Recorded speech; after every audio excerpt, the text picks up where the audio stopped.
Well, good morning and welcome to Mirador Television on this Monday morning. Monday blues? Well, who knows? The world is full of all sorts of odd things this morning. Let's take a quick look at the latest news as it appears since the newspapers went to bed. The NHS Scotland chiefs discuss having wealthy pay for treatment. Wow, a two-tier service. That's the sort of thing that it causes lots of ructions in England. I wonder whether it'll do the same thing in Scotland. There's a murder arrest after two children die in a flat fire. That is the deaths of two young girls in Nottingham. England and Wales in One Love armband talks. That's the question of whether Harry Kane can wear a rainbow armband as it stands at the moment. It seems to be that he will be sent off or given a yellow card the moment he walks onto the pitch. So lots of chat about that.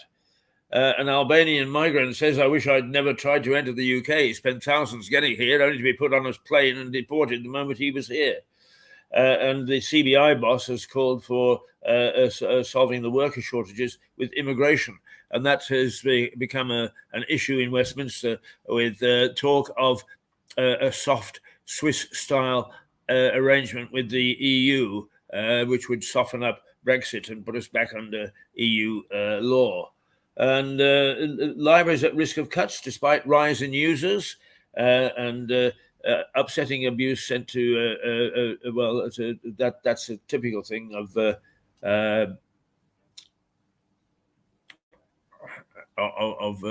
internet, is it not? I've had some abuse over the weekend myself. It's the fact that anyone would want to bother enough to get me going. I have no idea why. Right, let's just take a brief break, shall we? Yes, let's.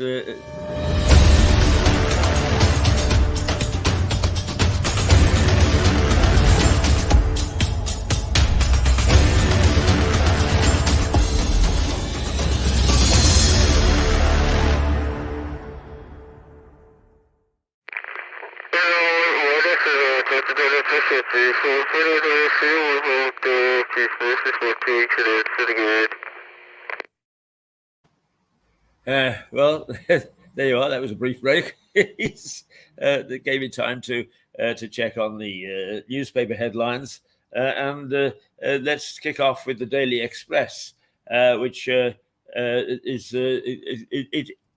encapsulates perhaps the main idea of the day is a fury, an absurd idea to go soft on Brexit.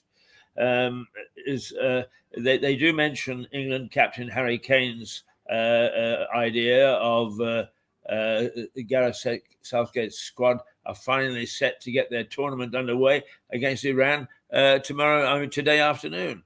In the Daily Express, the striker vows to put a smile on people's faces by giving a good performance. And actually, strangely enough, it does. If we actually perform well in football, the mood lightens considerably. It does give us a boost. That I have no quarrel with at all.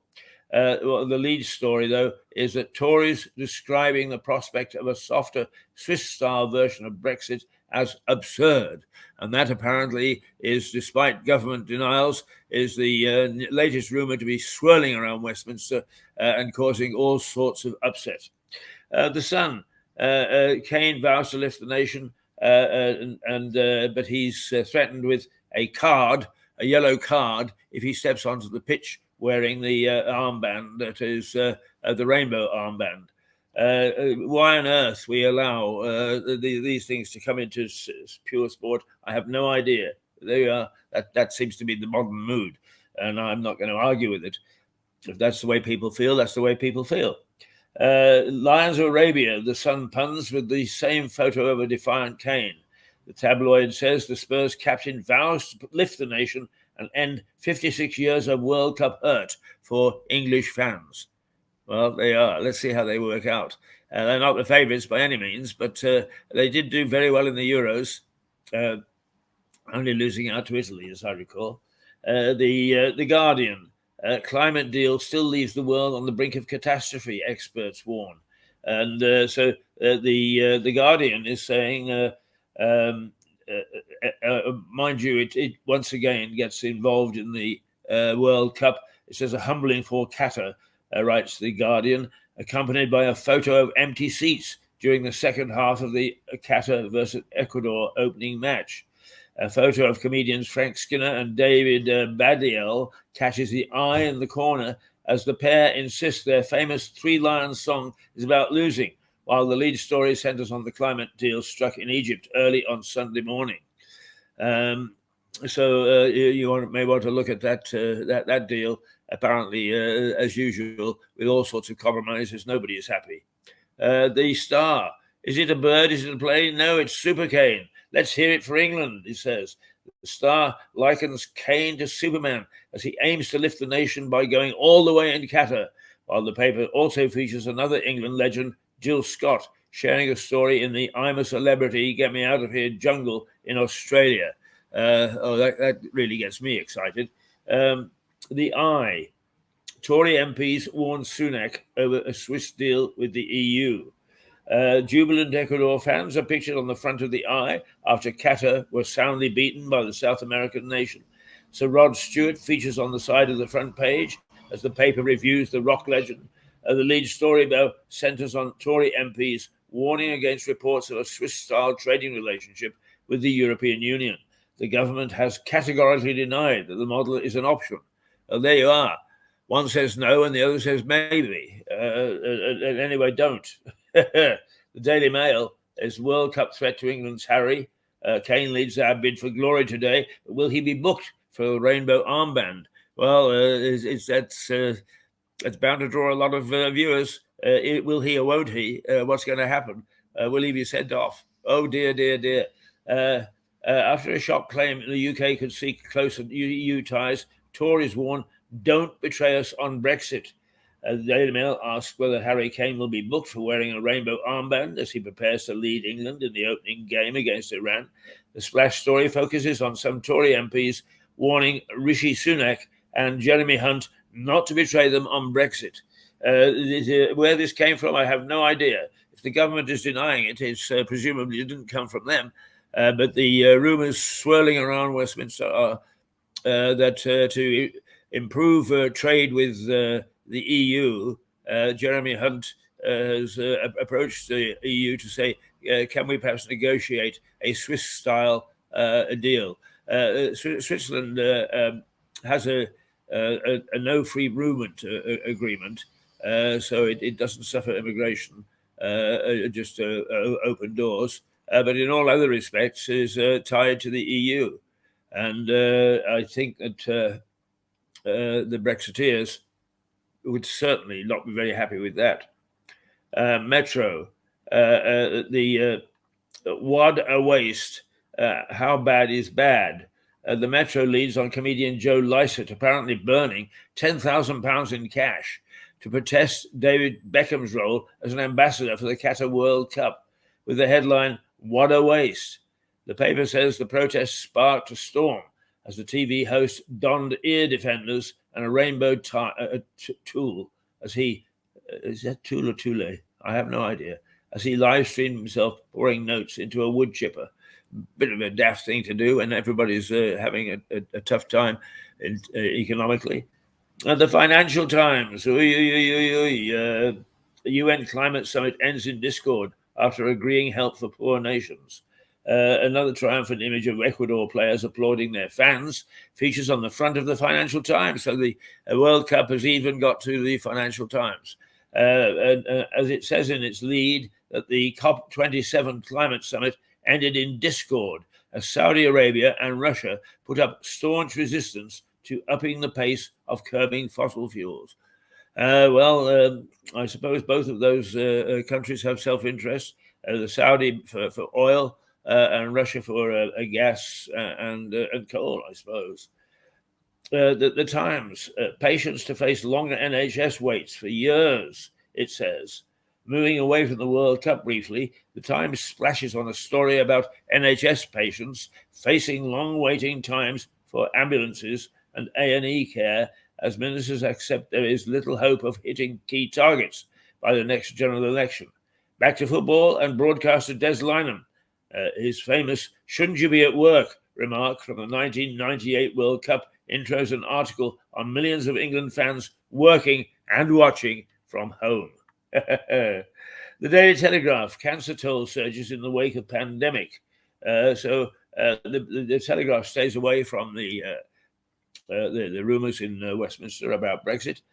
More warnings from Tory Eurosceptics in the Daily Telegraph as they urge the government not to strike a Swiss-style deal with the EU. However, the paper leads with figures suggesting that hundreds more people than expected are now dying of cancer each month in England after missed diagnoses in the COVID pandemic. Well, there we are. Those are the latest news, and that's what's going on in the headlines. Let's go. Hang on. Let's tweak a tail. Well done, the energy companies. They're full of bright ideas to help their customers. Now they've made power so expensive that for an average house such as this, you can't afford to heat it.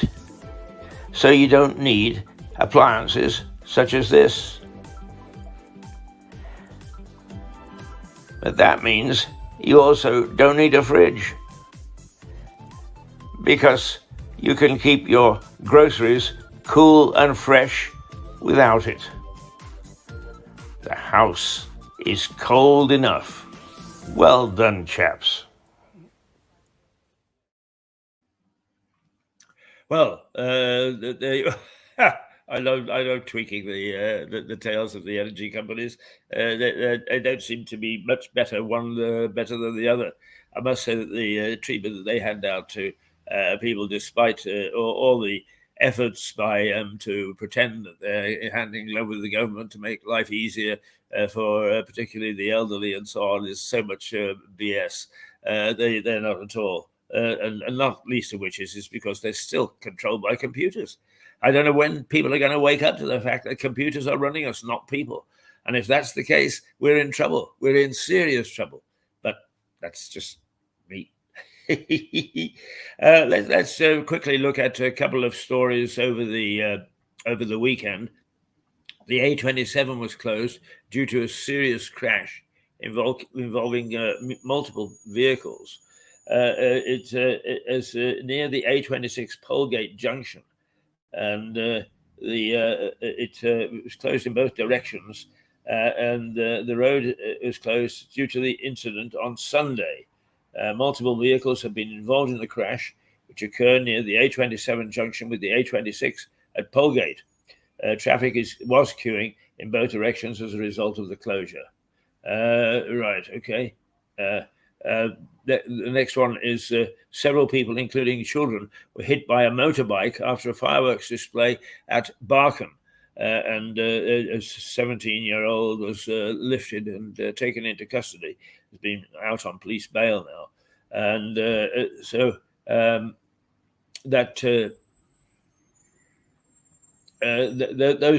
two were the main stories over the weekend. Nothing this morning necessarily that we should get terribly excited about. But there are lots of a girl 17 in critical condition after the A27 motorcycle crash. The A27 seems to have been a black spot over the weekend. I think that probably gives us a little bit of a taste of what is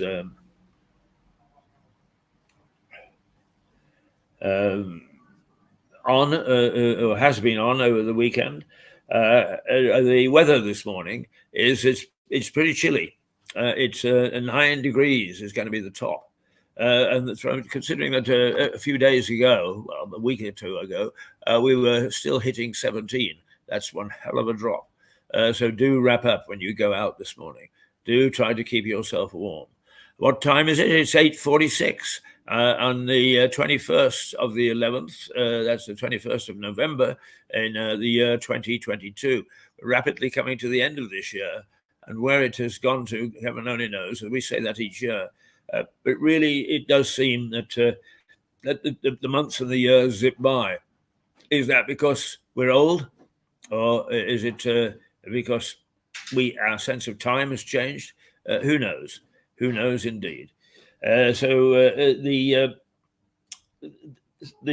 main headline this morning is we've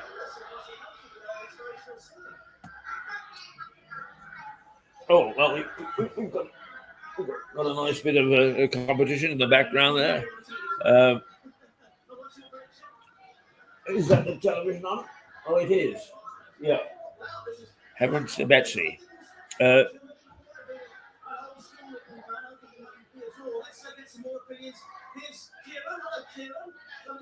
Heaven only knows what's that about. Let's.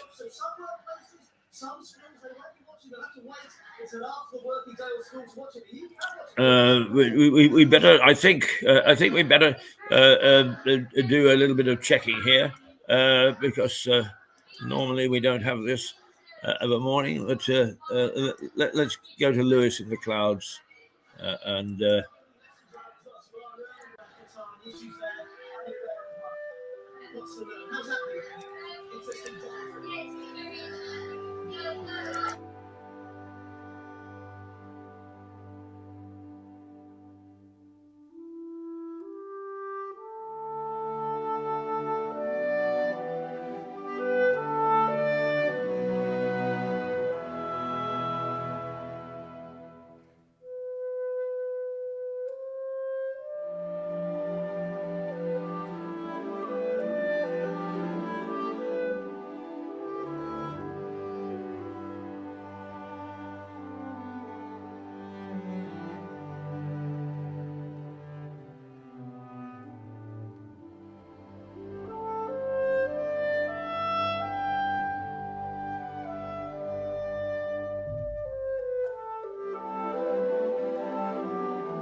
There we are, and we solved that.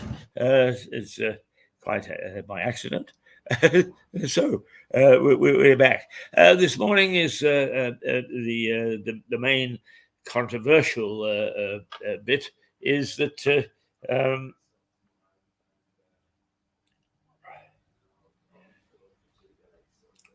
and I just am trying to take a look at.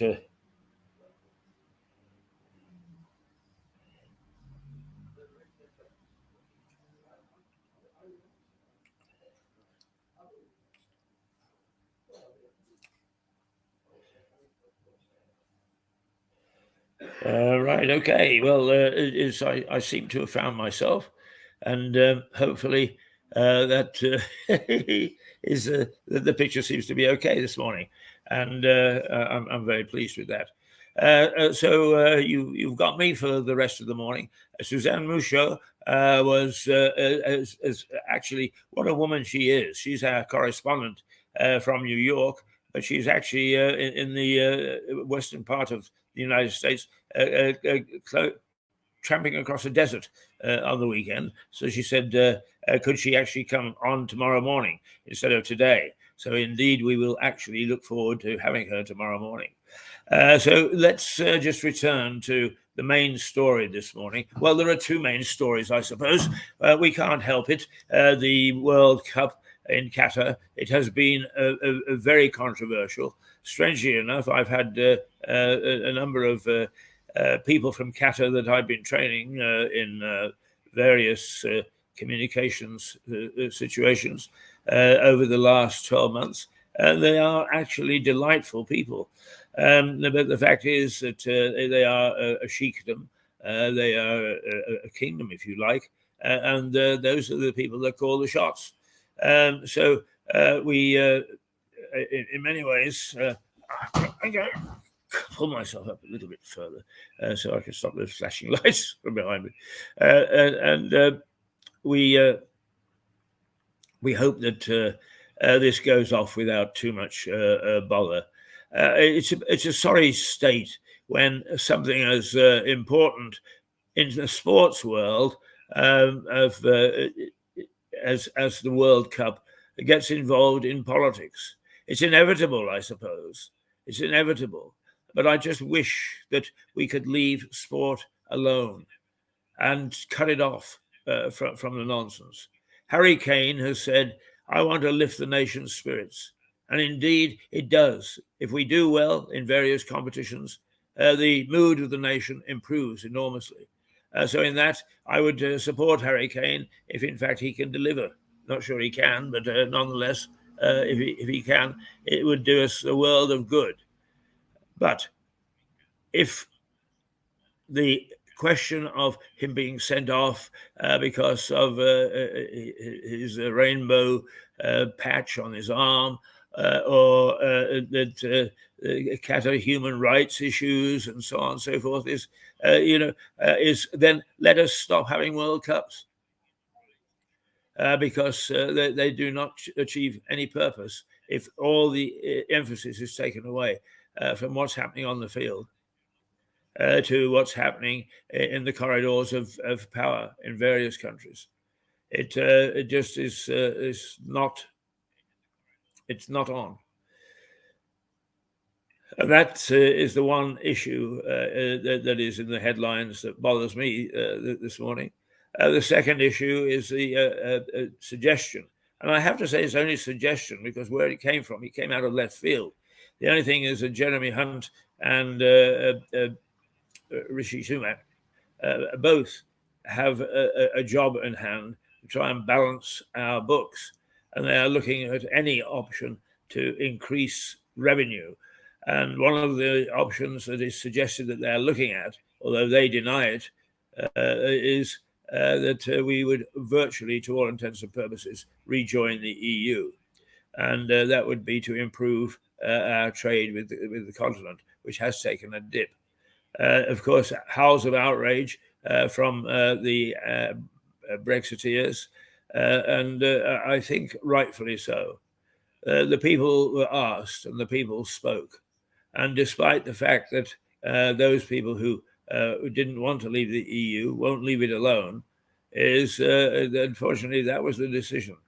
And yes, of course, thoughts may change, but then they change all the time on decisions that we make. So that is no excuse for going against or fighting underhandedly legislation that has been passed. If you want to change legislation, do it through rule of law. Do it through, by all means, express your views, but do not do it in an underhand way. We have enough divisions in this country. We are divided enough. And it's one of those things that we really do have to be careful about.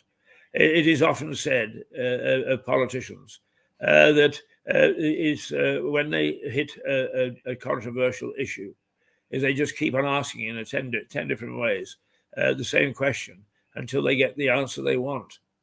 Well, that may be. In fact, it is to some extent a truism. And I just think that we are shooting ourselves in the foot.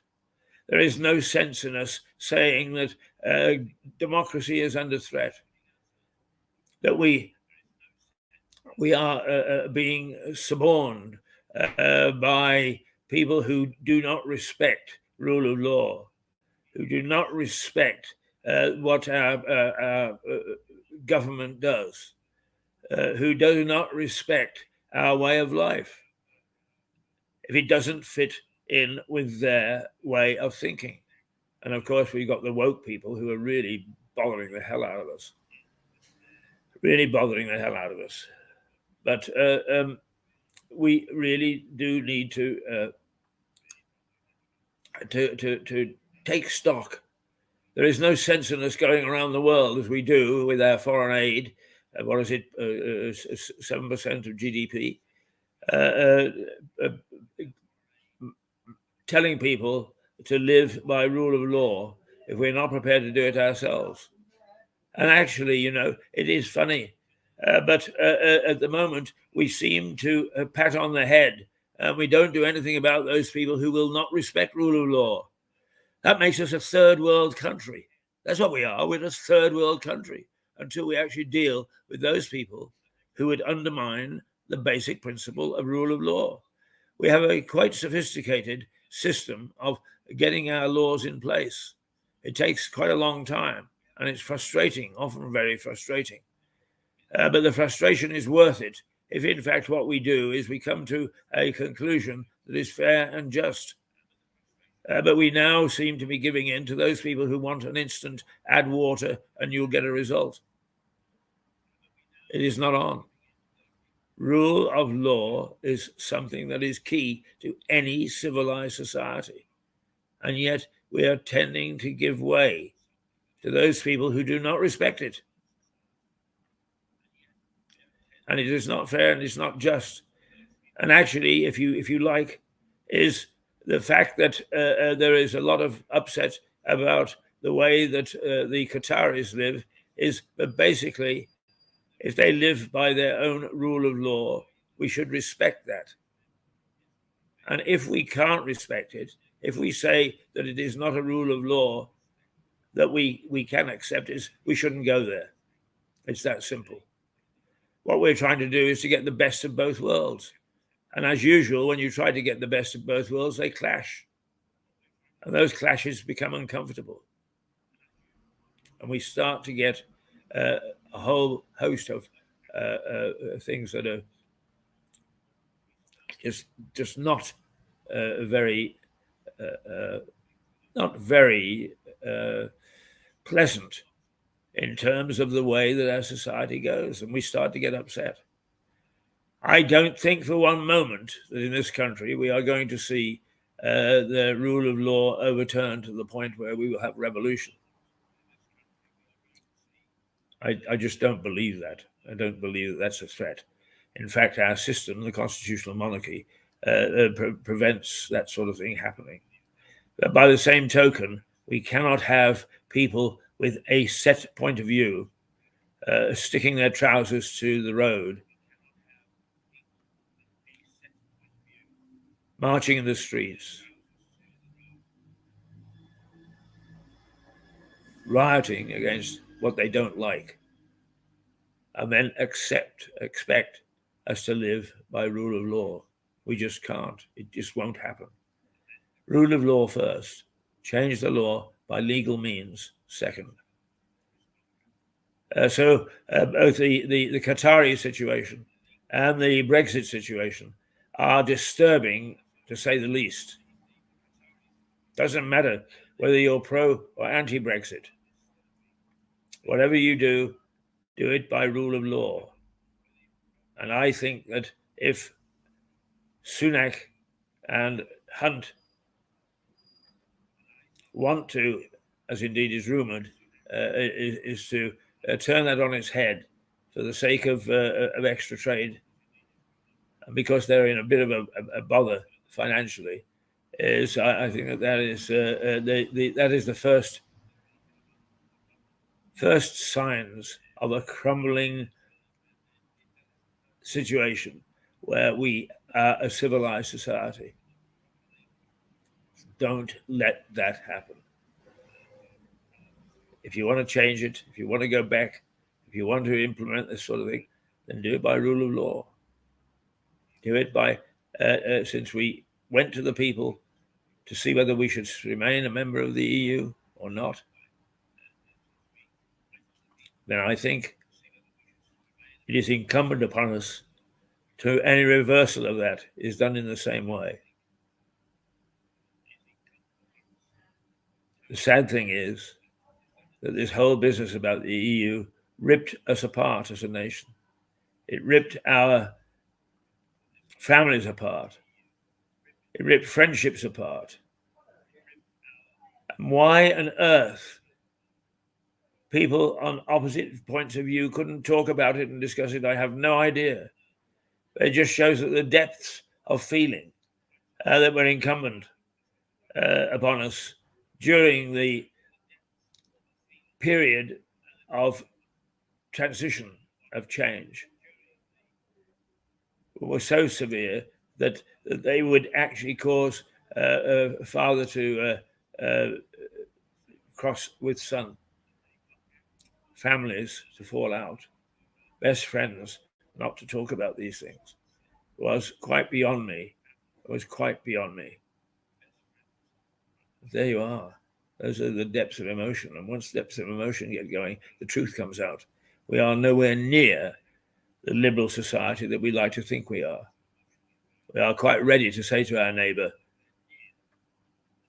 I am not prepared to talk to you in a civilized way if this is what we're going to talk about. That's horrendous. No wonder is bending the knee and all those sort of things that we do to promote anti-isms. And this television station has no isms whatsoever. We have no particular hoe to row. What we do is give voice to a whole wide range of opinions and let you make up your mind whether you like them or you don't. But heavens to Betsy, let us not destroy rule of law. No, let us not. So let's go down. Let's just take just a minute or two to do what our favorite thing is.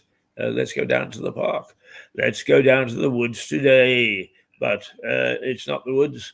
Are there any teddy bears in Grange Park? Well, let's take a scan around.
Right, I hope that I'm back.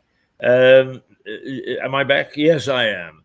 And one of the things that has become an issue lately is the food banks and how the food is drying up and they can't handle the demand because of economic situation. Now, we're going to take you back just about a year to the Lewis Food Bank, where one supreme effort was made coming up to Christmas. And let's just remind ourselves about it, because it might just spur you to think perhaps we can do a little bit more.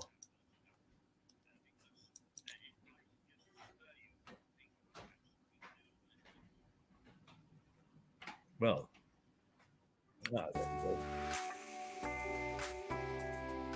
My name's Mark Perryman. I've lived in Lewis for about a decade. I'd never really been involved in, I guess, what people would call community campaigning before. I'd always been interested in politics, making a difference, but the coronavirus crisis made me want to do something. And I've kind of been an event organiser since I was a student, so I've got a kind of organisational mind. And I came up with this idea of an all-day food bank collection, which we started at Waitrose on Easter Saturday, and it really grew from there. We started off at one supermarket, and then I contacted the cricket club, Lewis Priory Cricket Club, and I said to Peter, I said, would you come in your whites? He said, yeah, we're coming our whites. Well, they turned up outside Waitrose in whites, pads, padded gloves, helmet, visors down.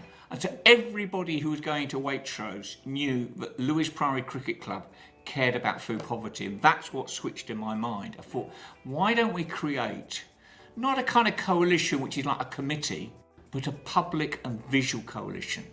So on our Saturdays, we have 9 sports clubs, 7 bonfire societies, 4 churches, 3 political parties, bands, musicians, artists, poets, keep fit fanatics, chefs, a yoga group, a book group, through the whole day. And we've expanded across all 3 supermarkets, Aldi, Tesco's and Waitrose. It's an extraordinary visual coalition of a town that cares. And also, we're saying food poverty exists in this town, in this wonderful town of ours. There is food poverty, and that stretches to childhood malnutrition. Of course, we shouldn't have to do something about this. We're the 6th richest economy in the world, for goodness sake. We shouldn't have to have food bank. And this is where I get quite emotional. In '84, I was out collecting tins of food for striking miners. And when people say, sorry, I always well up at this. When people say, what are you doing this for? I say, because now we're having to collect food for our neighbours. You know, that's the state that we're in. Obviously, that's been created by the coronavirus crisis, but don't go away with the impression it's going to get any better next year, because then there will be the redundancies and the mass unemployment. And so this is a desperate need, and of course we shouldn't need to have to collect for food banks. But in the here and now, you know, I wanted to stop people being starved back to work. I want to stop people having to starve through Christmas. So, and we're making a difference. We're making a massive difference in this town. We enter each item of food that's been collected. The food bank gives us a list of 24 items they need. So we're not only collecting quantity, it's quality. So we can lift people's morale and lift their health as well. Then we have a very complicated system of delivery to 3 different food banks, Lamport, Mallings and Fitzjohn's, all through the day. Some of them have different needs to others. What we do is we ensure that each food bank gets a third from Tesco's, a third from Aldi, a third from Waitrose. People start by going out on their Saturday shop, and we ask them to add 1 item to their shopping list. Lots of people are generous and they add considerably more, but all we're asking is for 1 item, and that adds up to 5,661 items by the end of the day. And then we have our secret shoppers. We will raise something in the region of £700 through donations. People who can't come out on the day, can't help, they're not shopping, they'd like us to collect something. Our secret shoppers go into the supermarket, and because we've recorded everything that's been donated, we see, oh, we're a bit short of coffee, we're a bit short of bars of chocolate, we're a bit short of cereals, and we bump that up. Lewis is a town full of sounds, isn't it? We've got 13 choirs, we've got brass bands, we've got ska, we've got folk, we've got 7 panto casts. They're going to be there collecting, and they're going to be singing, "He's behind you," "No, he's not," "Yes, he is." You know, there'll be all of that. And it's another symbol of a town coming together. We will be socially distant, we will be wearing masks and visors, and we'll be keeping back. But just to remind people that, you know, the spirit of Christmas is needed more than ever.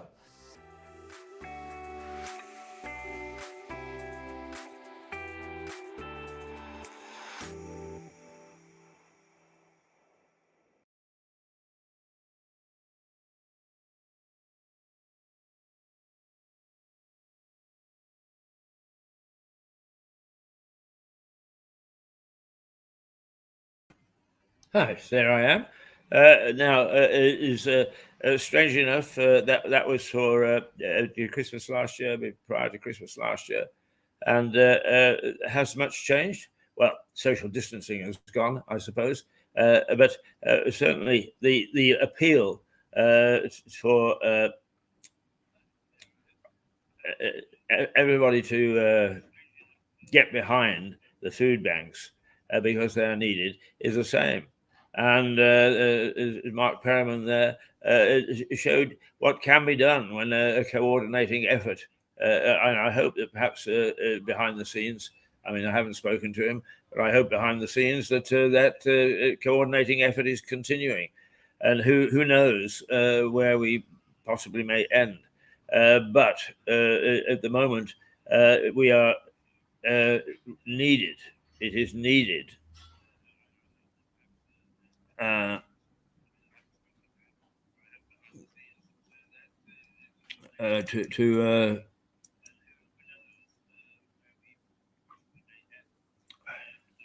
needed to try and support our community and to support those people who really are having a great deal of problems.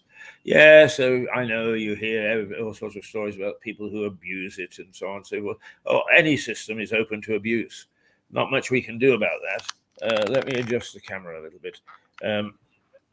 Yes, I like to sort of get intimate. Yes, there we go. So I think it's incumbent upon us to get behind what is a very good community effort and one that is not too difficult. Oh yes, I know.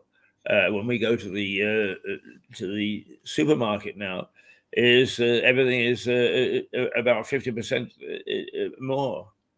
I say 50% more. I actually picked up a package of sliced ham, which I use for sandwiches. And for years, well, I say years, for quite a long time, that package was £1. It is now and has been bumped up to £1.45.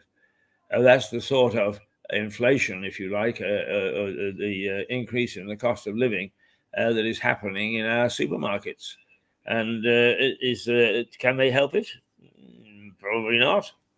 Probably the effects of the economic crisis is being felt by them more than anyone else. And I'm quite sure that they would prefer not to put us through the pain of having to spend far more on our groceries each week. Because if we early in the morning is if we in fact make ourselves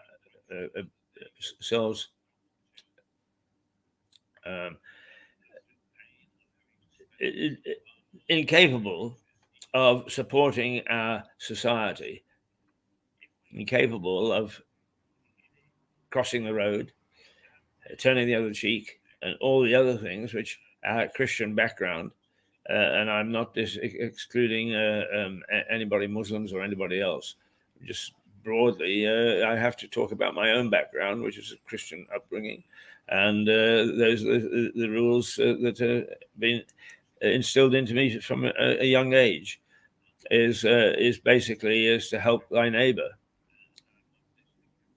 and if any time it's needed is now. And I think that now is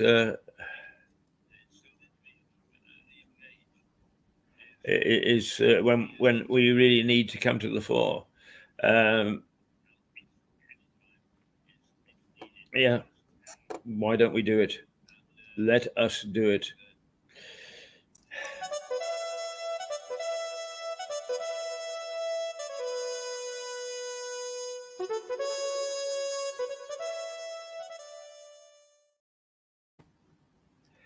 Okay, am I back? I should be back. I think yes. Let's take a look at something else that we do. Well, first of all, let's go above Lewis into the clouds.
Well, there we are. A little look at Lewis from the rooftops, from the air, from a drone, in fact. And one of the things that I would like to say about Mirador and Lewis is we have had an extraordinary luck. No, it's not luck. It's because I strongly believe that every town, every village has inside it hidden talent, and that the establishment is not geared to actually uncovering that talent. We, on the other hand, are. And two recent successes, if you like, um, Fergus Wood, who is a wine expert and started his own business. And Fergus has gone off to join the Marines, would you believe, because he wanted another challenge. But his business is being looked after by his father. There's Fergus Wood, and the other is Annie Verrill, who is many people will see her in a variety of lookbacks on this television channel. Very, very talented broadcaster, but who was desired to be a lawyer. It was that was a big driving challenge, and that's what she's gone off to do, I believe. And we wish her every success. But the two of them came together, and they actually did a wine show together. And this is it. So watch out for bottled poetry with Annie and Fergus.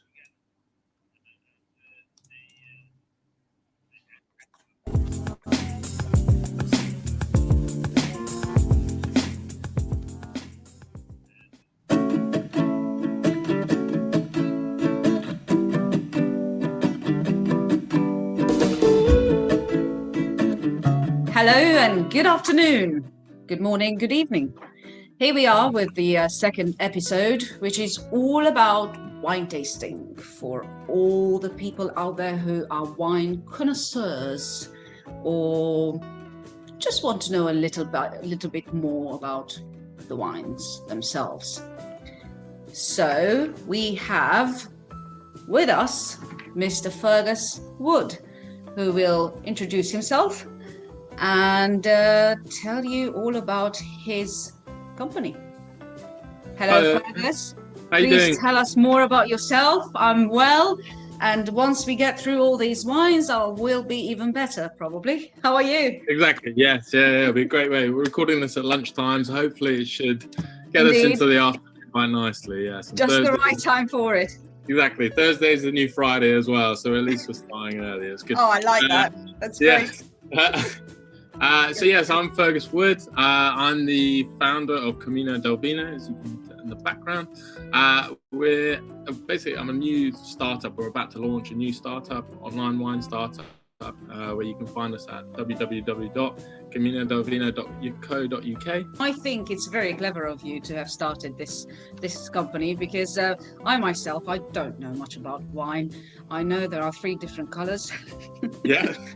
There's 3 main colours, but there's orange wines as well. But we'll go with that. There we go. Let's keep it simple to start with. Shall we leave that for later? Yeah. Let's have red and white later on. For now. Okay, great.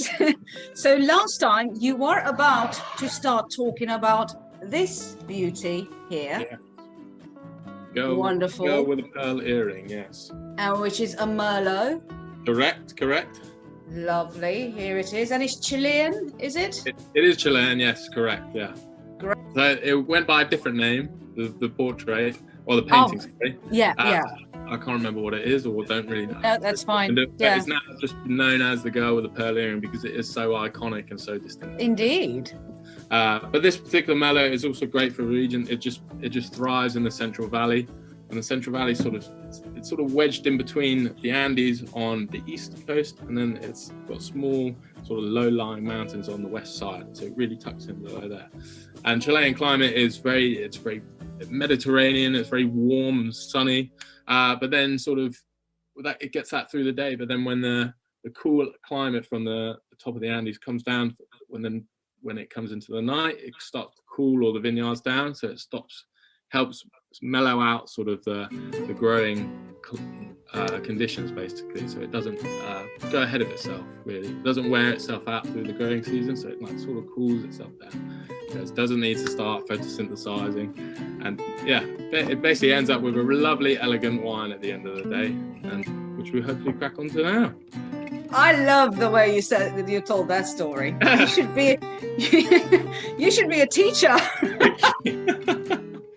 It's like a nice piece of geography and a little bit of history, and it's the story behind it. Well done. Can I open the bottle now? Yeah, should we do it? Yeah. Let's see, why not? I left mine annoyingly in a storeroom outside, so it's a little bit cool, but I think yours should be at a good temperature. Yes. Yeah, because you don't want it. Red wines, you want them to be like 16 to 18 degrees, sort of like. If you have them at room temperature, you should be fine. But mine's a little bit chilled. But you should just be fine. You should still get the same flavours, which is good. So. Okay, right. Let's open that up. Now, before anyone judges out there, this is what we decided on having the red in, right? Mm-hmm. Because I'm not a very big wine connoisseur, I just grabbed whatever glass I had at home. I just wanted to make sure it's not a pint glass. No. So it's very good. So if you hold it up to the camera, you can see that in a bulb shape. Yeah. Sort of like that. Mm-hmm. That's very good for wines in general, because it helps collect all the aromas and flavours rather than let them go. So when you do swirl it around, and when we go and sniff the wine, you can actually smell all the flavours that are in there. And so it just helps those sort of pinched in walls help the flavours and aromas bounce off and keep inside. So, and where you want to fill it is just below the sort of the widest part of the bulb. Here? Just want it, about there. Just fill it out, just below the widest part. Yeah, you want to fill it at as wide as part. You just want to fill it slightly below, especially for tasting, because I'd say that you don't want to. Later on after the recording, you can fill it right back up. No.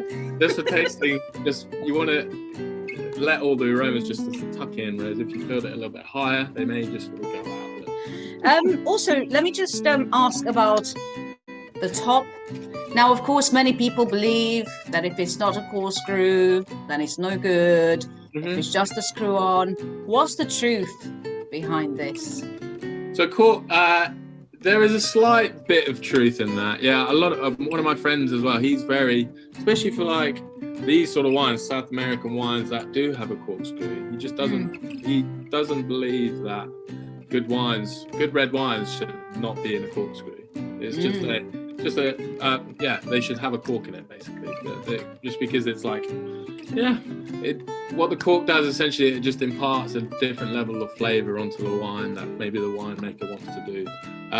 But it's just, again, it could be a cost factor, or it depends very much depending on what the winemaker wants to do. But I guess it is sort of genuinely true that a lot of the cheaper wines do have screw caps, because it does cost a little bit more to put corks in, redesign the bottle and all that sort of stuff. But there are still very good examples of wines which have corks, twisty caps, screw caps on the top. And so, again, it's just like, it's one of those really. You can just take it as you will. Hopefully you'll like this one, and so, which is a good example of it being a good wine and needing a screw cap. But it's just, it imparts a different flavour onto the wine, basically. Good. Well, thank you. You demystified that. You're testing me today. I told you I'm a novice, so whatever pops in my mind, I shall ask. I don't know if it's silly or not. But... I like it. Very good. So now to the important part. The important. Is that okay? Yeah, that's good. That's perfect. Yeah, that's great. So lovely. So what you swirl. You just want to give it a quick swirl. You should be able to, if you just gently put your nose over it, I can you can smell it already. You should be able to smell like fruit flavors already. Yes, indeed. Yeah, so they're quite typically, especially for this Merlot, they're typically red fruit flavors, so such as strawberries. I was going to ask, is there strawberry in there somewhere? Exactly, yeah. Mm. So that's very typical of a good Merlot, and sort of representing what the grape can offer, basically. And so yeah, give it a big swirl, and then if you want to dig deeper, put your nose in it, and you can try and pick up, especially if you do go a little bit deeper, some sort of floral notes as well that maybe the wine should have as well that could be present in this. You can smell it. I can definitely. Oh dear. No. What are you going? Floral. What type? But if not, no worries. If your nose may not be particularly as attuned as mine, but it's something you may get to develop on later on. All right. Yeah. You may as well be able to pick up maybe a slight bit of bell pepper sort of flavor, like green pepper. Herbaceous. Mm. Yeah, herbaceous. Yeah. Interesting. You see, I would never have associated green bell pepper with wine. There we go. Yeah. It's healthy. It's full of fruit and vegetables. We need more of this. Yes, exactly. Right. Yeah. And then very good. So we passed the first test. We've done the smelling. So these sort of flavors as well that you can pick up in the aromas essentially of the wine. You should be able to taste as well when we start to sip the wine as well. So there should be basically whatever you pick up in your nose should be fairly representative of what you pick up on the mouth as well. But sometimes you may be able to find a couple more flavors that are, for instance, you could not smell on the nose that you could then pick on the tongue. Right. But that's just it's dependent on the wine basically, and it's very it's just whatever. Taste is very personal after all. So what you can taste and what you can't taste is entirely up to the person doing it basically. So yeah, we should wait and see. So turn out I am very rubbish at this, but let's give it a go. What you want to try and do is when you sip it, you want to try and let the mouth the wine sort of cover the inside of your mouth. So try and swish it around as if you're using mouthwash essentially. So you can get a real, especially for red wines, because they contain tannins.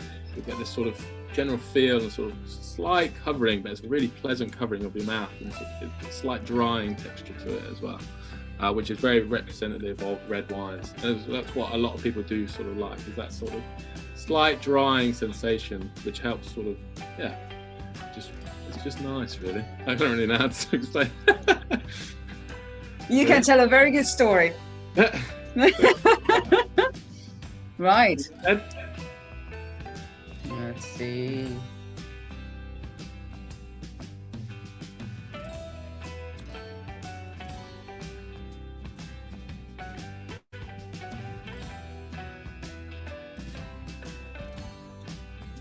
That's very nice. Good. Don't ask me about fruit. I already told you the most important. Yeah, exactly. Yeah, we'll just get. That's what I'm saying. As soon as if you pick it up in the nose, just write it down whenever you're tasting. If you're doing a tasting thing, the same again. I've got the exact same one. But yeah, can you sort of feel on your tongue a slight dryness? Yeah, that's what tannins are basically. There's slight dryness, and this particular Merlot as well, given the region that it grows in and the climate, and quite like medium. They're not too in your face. That some wines we may explore later down in the line. They're not too really boom, but they're not too sort of soft. It's a nice middle ground. It's a nice midweek wine, I'd say. You just get on with it. It's very easy to drink. It's a good conversation wine, though, isn't it? Yes. Talking about the label, and then you have a sip, and then you're like. They matched it beautifully, I think. Very good. So would you say that different red wines contain more or less tannin, or is the amount of tannin the same? It's not, is it? Well, in red wine making, for instance, the tannins particularly come from the skins, and maybe sometimes the stems especially in the classic vineyards that they use. They sometimes put the stems in with the fermentation process, but the skins contain most of the tannins, and this is what is distinguished between red wine making and white wine making, is that red wine fermentation process contains all the skins in it with the wines, with the grapes, so all the grapes, whereas in the other one, they they crush and then press the white wine so that it's just the juices that are fermented. So there's no skin. So there's no skin at all. Yeah.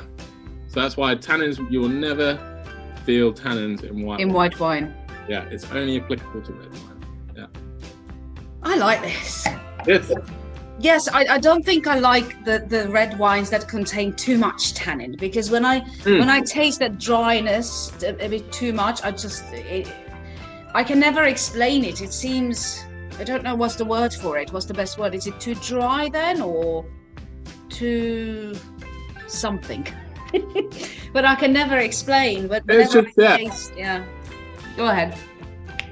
I mean, it's quite intense, isn't it? Especially when you do get a big bombshell in your face, in your mouth, of a big tannin grape. It's not for everybody's liking, definitely. But I think definitely this one is a lovely sort of evening. Pop it on by the fire party. Now they're in, maybe outside of lockdown periods with other people, friends and stuff like that. You can have a couple of bottles of these on a Friday or Saturday night and let everything go. Yeah. Even for an everyday wine with some food, or in the evenings, I would definitely recommend. It's very, very nice. Nice. Right, just a little bit more and then I'll put it away.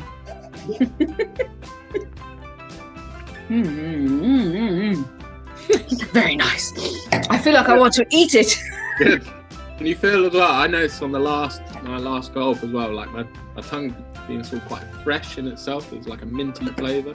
That's quite indicative as well of the sort of region and Merlot. It's quite like a lovely little, just fresh, minty eucalyptus sort of feel as well, which again would be the herbaceous sort of side coming into it. The green peppers, right? The green peppers, the same sort of category, yeah. Right, so girl with the pearl earring, I agree. It's very, very good. Very tasty. Thank you very much. I hope one day you will return with another arty wine.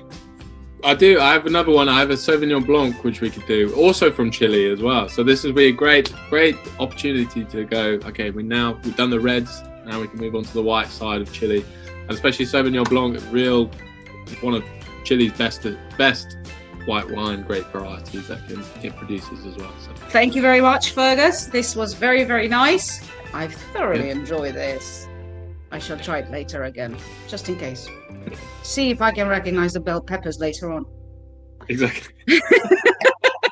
Right. Thank you very much. We shall be back next time. Thank you. Thank you to the viewers, and thank you to lovely Mr. Wood. Thank Bye-bye. you.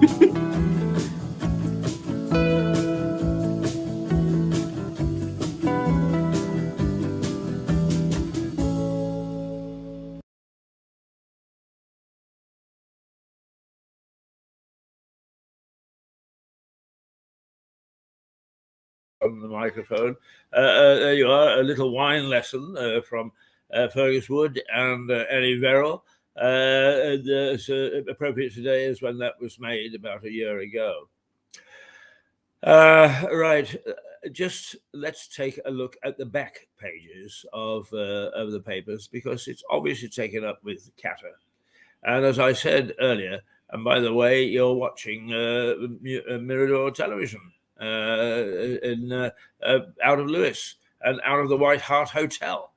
That's why behind us you can see beams and all sorts of paraphernalia that is from the 15th century.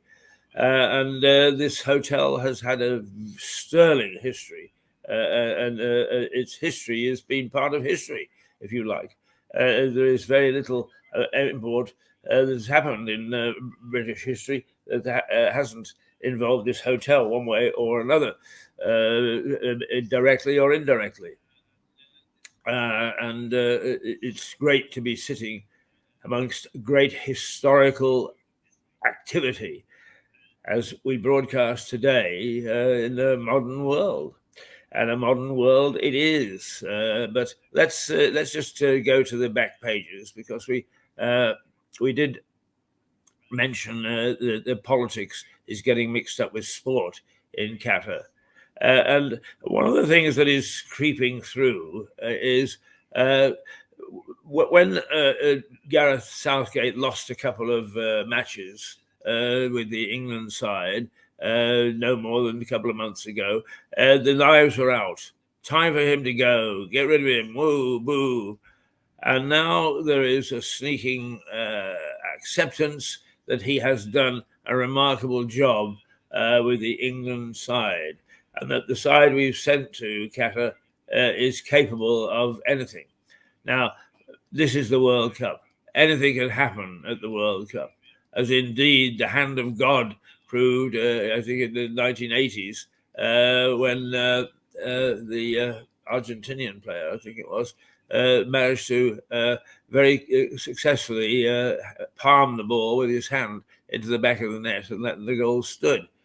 And to today, where all eyes will be on the Qatari World Cup to see whether Harry Kane will be sent to the sidelines for wearing a rainbow badge. Dear, dear, dear. But the fact that Gareth Southgate is now back in the frame as being a hero pleases me no end. This man has been articulate all his life. He's a thinker. He's a strategist.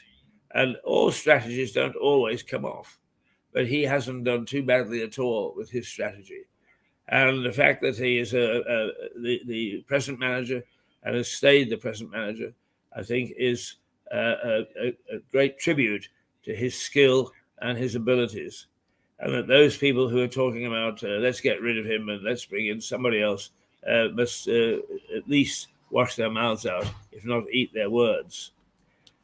The whole situation in Qatar is dissected on the back pages, and it is a question of, to me, still, are we talking about football or are we talking about social differences between ourselves and the host country?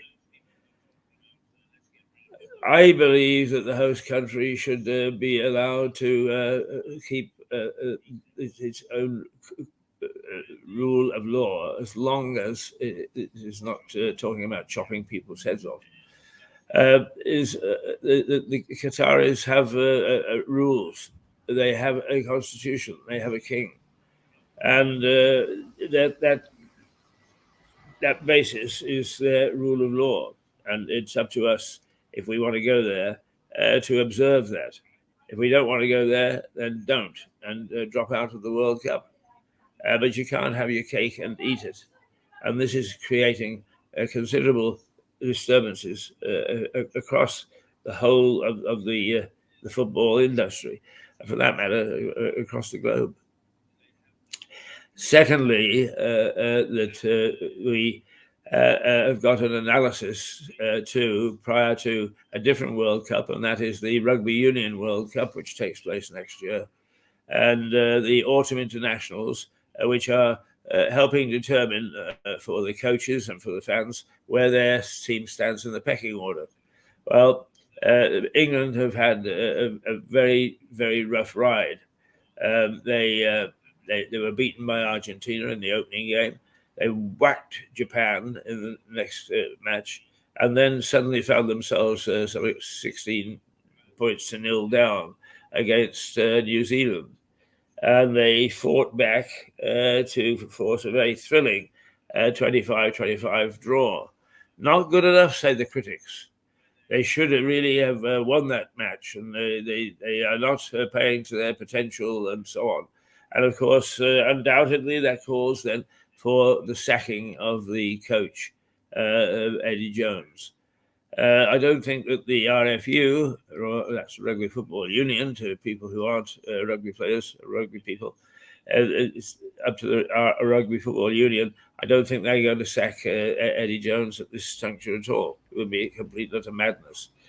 But by the same token, is perhaps we should leave the team alone to see if it'll settle down, instead of piling the pressure on about, yes, it will, no, it won't.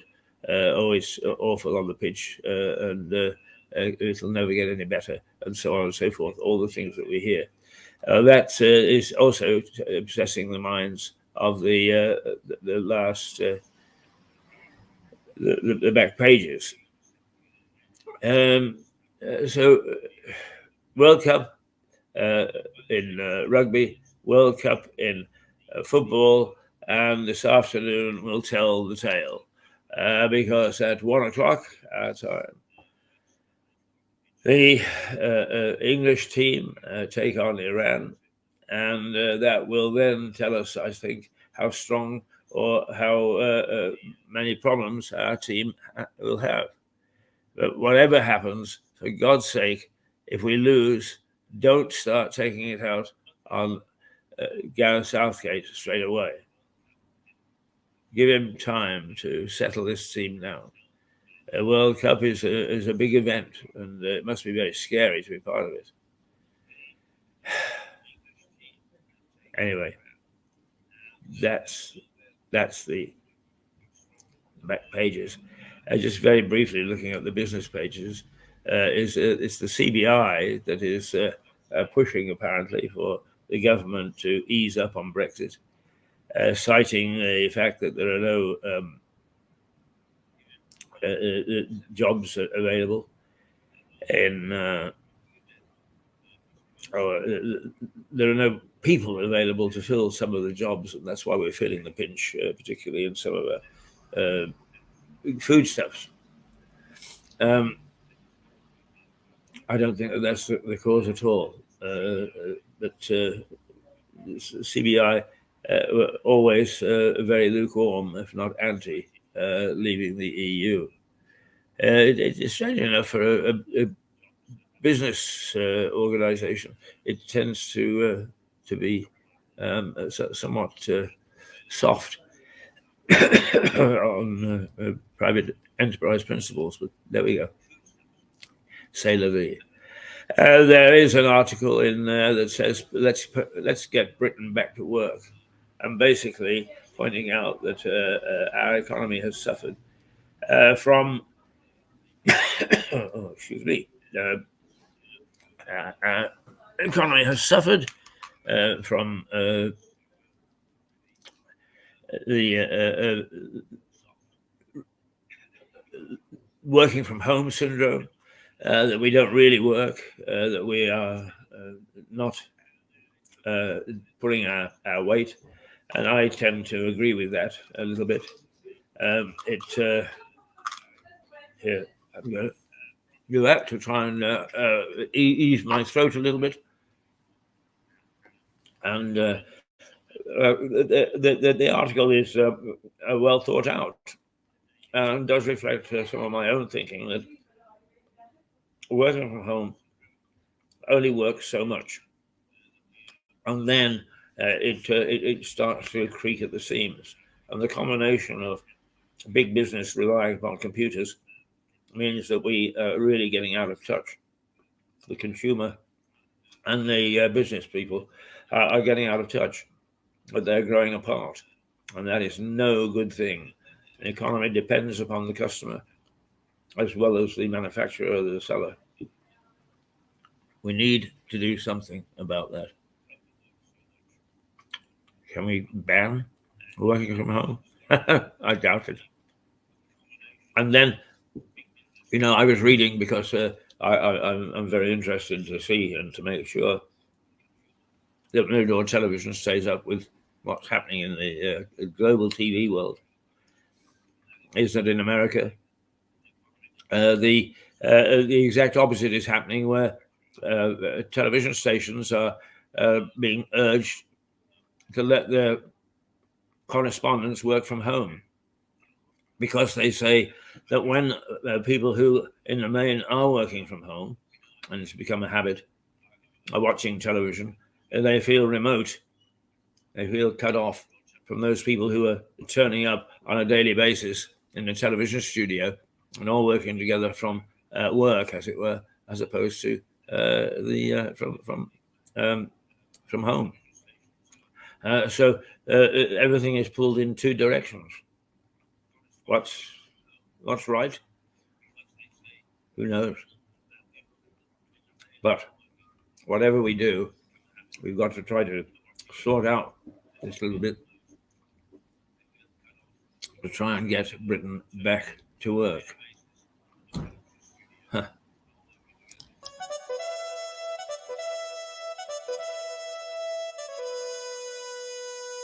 Oh,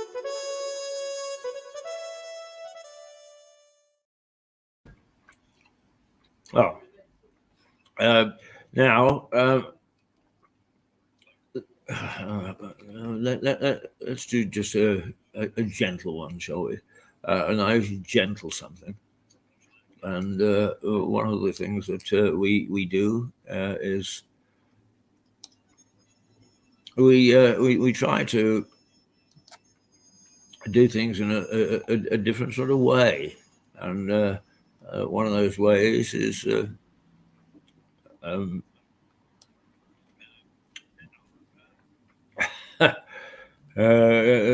showing things on a basis of railways, model railways. So let's actually take a look at how our thinking goes, that we can show you the excellence of miniatures in terms of railways. We can show you what the wonderful world of steam was like, and at the same time, I give you some sort of little travelogue. Let's try that.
Well, there we are. It is.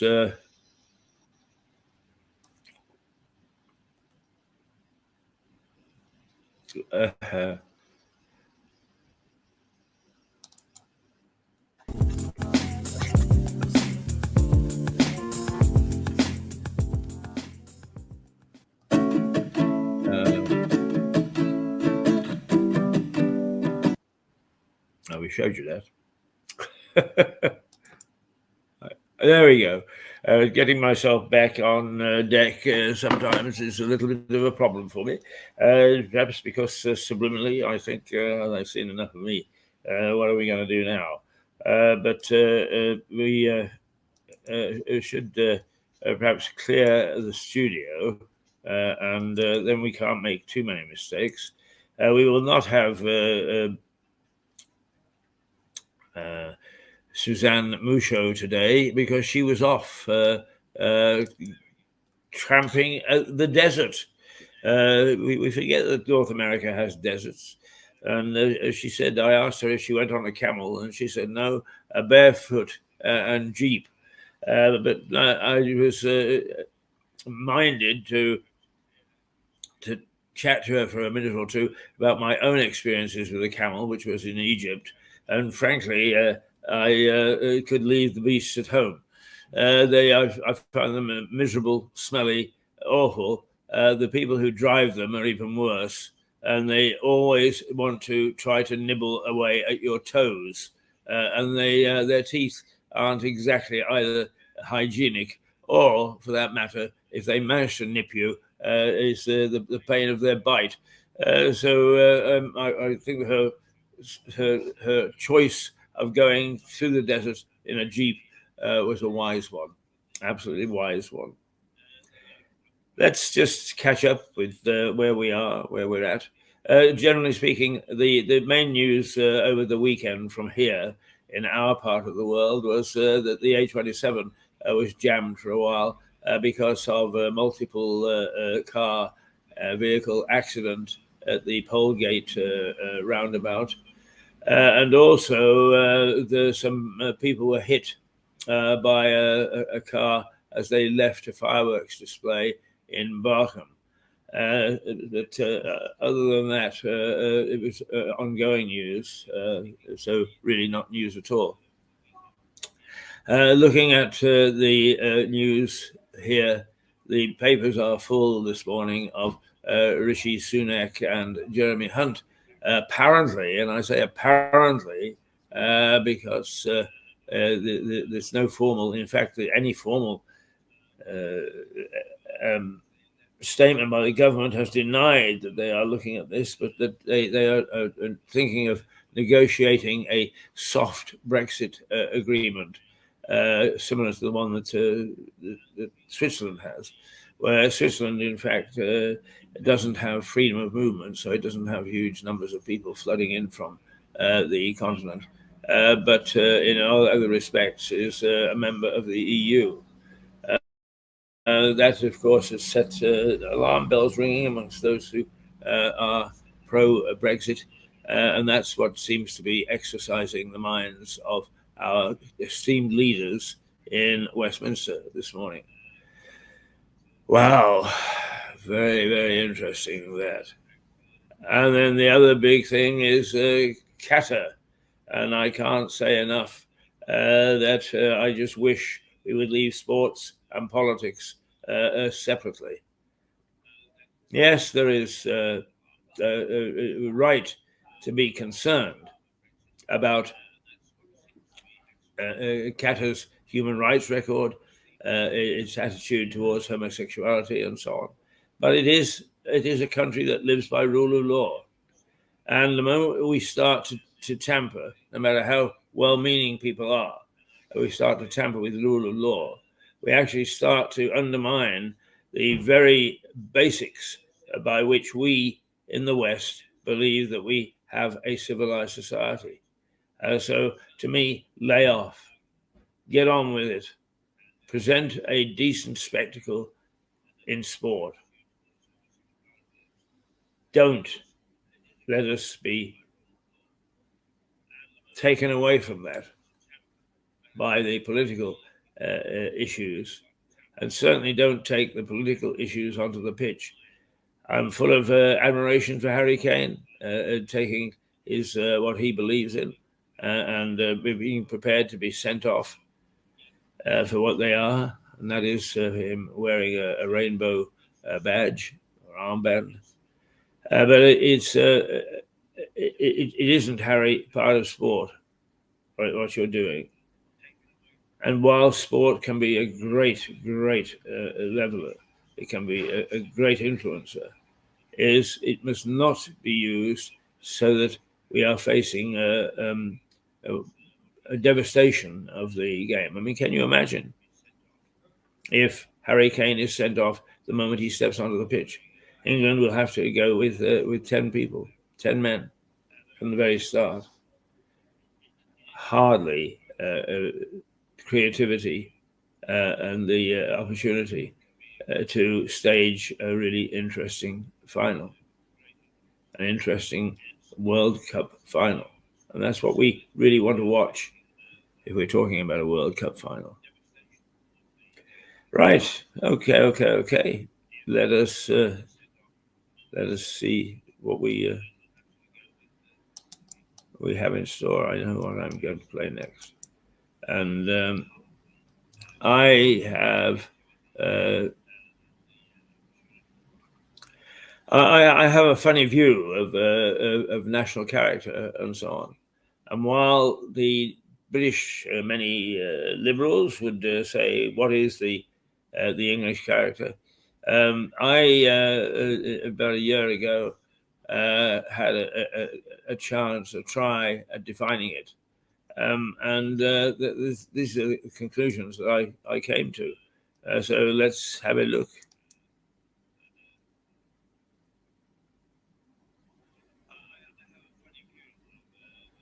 The Englishman.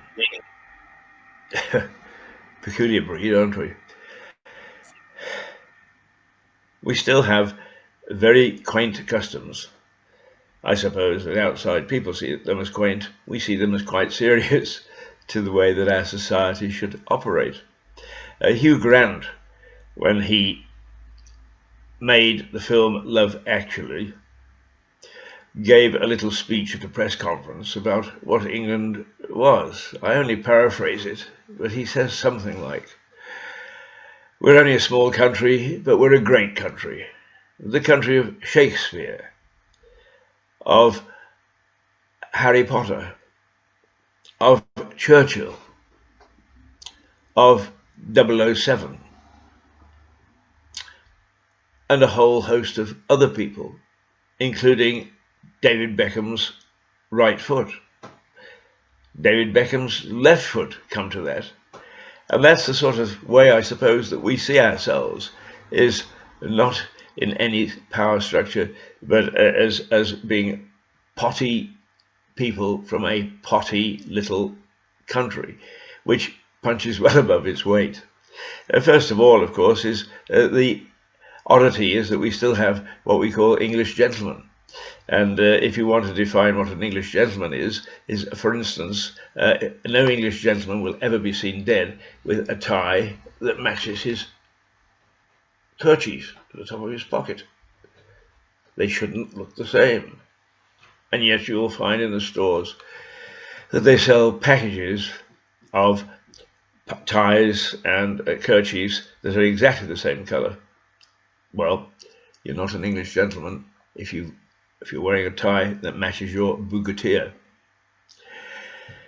In the gentlemen's clubs, it's rather amusing because also, when it comes to sartorial splendour, that the most wonderful suits, pinstripe, blue stripe, any stripe, are worn. But the gentleman does not wear a pair of socks that matches. The higher you are, normally it's red socks. A little more, and I have a challenge with a peer of the realm to see who can outdo each other with socks that look something like this. Striped socks. so far, I'm beating him. I've got better stripes than he has.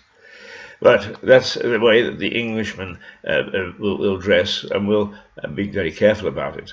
There are other oddities. I mentioned the gentlemen's clubs. The other evening, sitting in the cocktail bar, two people who were new or strangers shook hands. And suddenly there was a frozen silence. You do not shake hands in the cocktail bar of the club. And by the same token, in the evening, you don't come in if you're not in a suit. Oh, my goodness me, aren't we actually snobs? No, we're not. We just enjoy all these peculiarities. We enjoy reveling in them and don't think twice about them. From outside, there are a number of things which don't make sense, and I thought I might just run through one or two of these things to try and straighten you out. First of all, our form of government. It's a constitutional monarchy. So we have a queen as the head of state, but she has no power. The legislation is made by the House of Commons, which is an elected chamber. But it has to send any of its deliberations to the House of Lords, which is made up of peers, lords of the realm. And they can actually say to any legislation, no, no, no. When they said no the third time, it makes no difference. It goes back to the House of Commons, which then votes on it, and if government's got a large enough majority, it becomes law. No, it doesn't. It's got to go to the Queen, who has no power. But unless she says okay, given, as it's called, royal assent, it doesn't become law. No power, no legislation, unless she says that it's okay, that's fine. And talking of the Queen, of course, Buckingham Palace is where she resides normally, and outside there are guards in wonderful red tunics, marching up and down, stamping their feet, day in, day out, night in, night out, guarding the royal presence. And on their heads are black hats, known as bear skins. Although they're synthetic nowadays, they were made of the skins from bears in the past. Bear skins. But the Queen sent a memo to one of her aides the other day, in which she mentioned that she would like some more bear skins ordered. He put it through the computer, and dear old algorithms or logarithms, whatever rhythms they are, sent it back as saying it was unacceptable because it was obscene. The Queen, bear skins, obscene. And those old logarithms certainly get involved in our daily life. In my hometown of Lewis, we have a war memorial that was cast and shaped in 1920. It's a beautiful piece of work. It has around the base 4 maidens. And the architect, the sculpture, designed them so that one of their breasts is barely covered. A colleague sent a piece of video showing the war memorial. It came back obscene. So there we are, bear skins, war memorials, all obscene. Would you believe it? But in Lewis, at the turn of the century, the turn of the last century, in 1910 or so, the famous sculptor Rodin sent the Kiss, his statue of intertwined figures, which is, yes, it's slightly erotic. It wouldn't turn an eye nowadays. But in 1910, it was put in a shed for a little while. And when it was brought out, a local lady took one look at it. Actually, she didn't. She looked at it for 2 or 3 hours and then decided that nobody else should be defiled, that they shouldn't be corrupted by looking at this famous Rodin statue. And so she persuaded the council to put it back into the storeroom that it had been in and keep it there for another 10 years. And famous stories of how troops during the war went into the town hall and they had the statue of Rodin in there, and that a cloth was put over so that they wouldn't be too excited by this statue. Nowadays, I think probably people pass it by without a second glance. Telephone booths. Don't we have wonderful telephone booths? Everybody comes to London to see the red telephone booths, except sometimes we've painted them black. Don't ask why we painted them black, but we did. And there are plenty of these phone booths that are red left, but they don't have any phones in them, because now we don't use that sort of phone.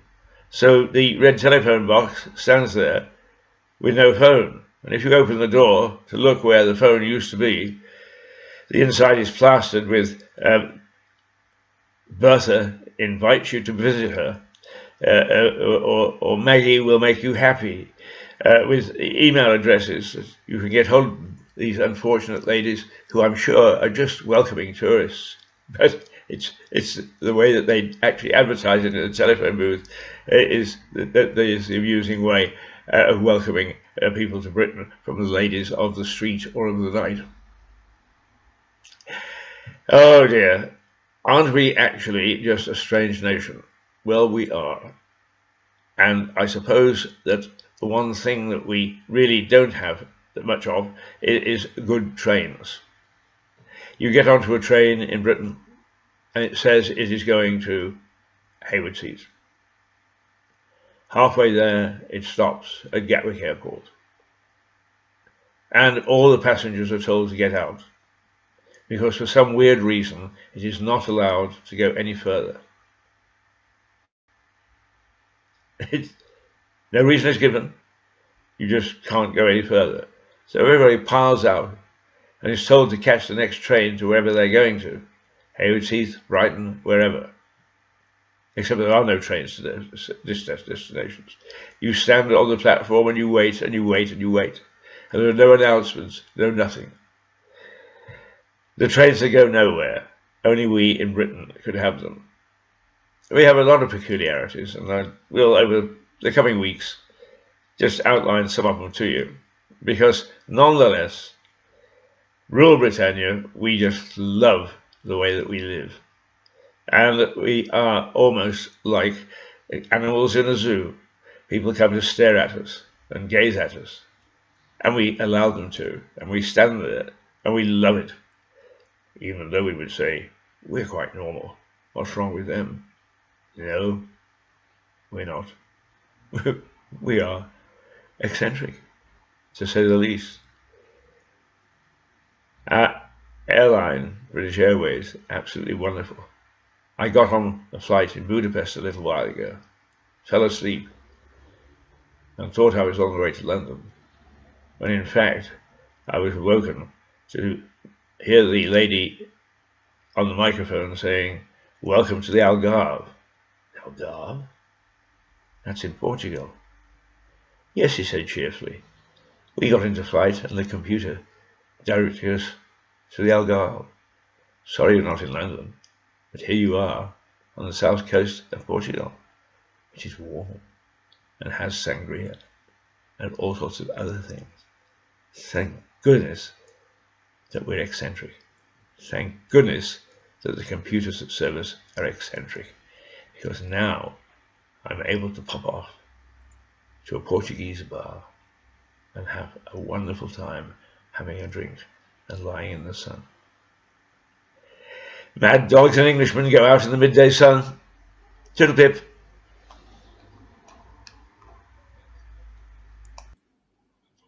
Well, it's my version of what an Englishman is all about. Let's just catch up for a moment. As who are we?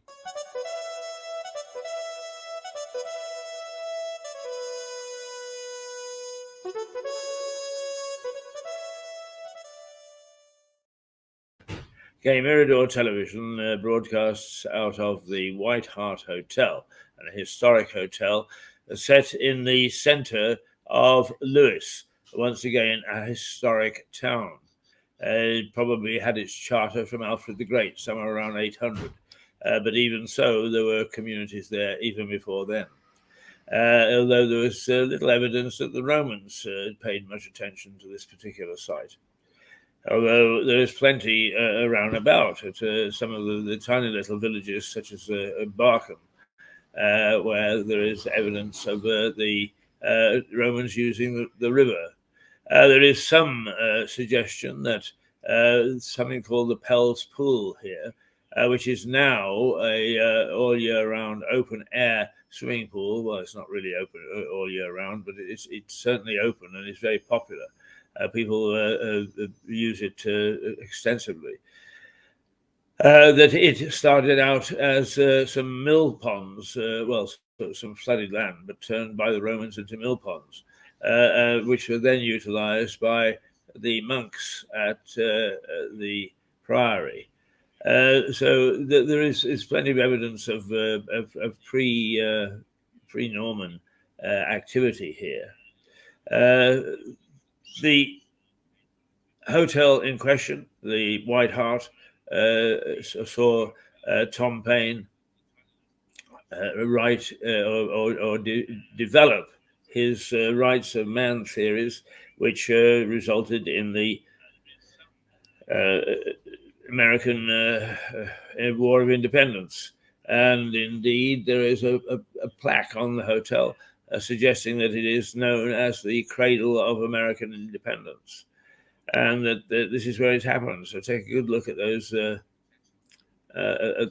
rafters behind us, because those are the originals. Those are the ones that were here in 1500, and they're here today.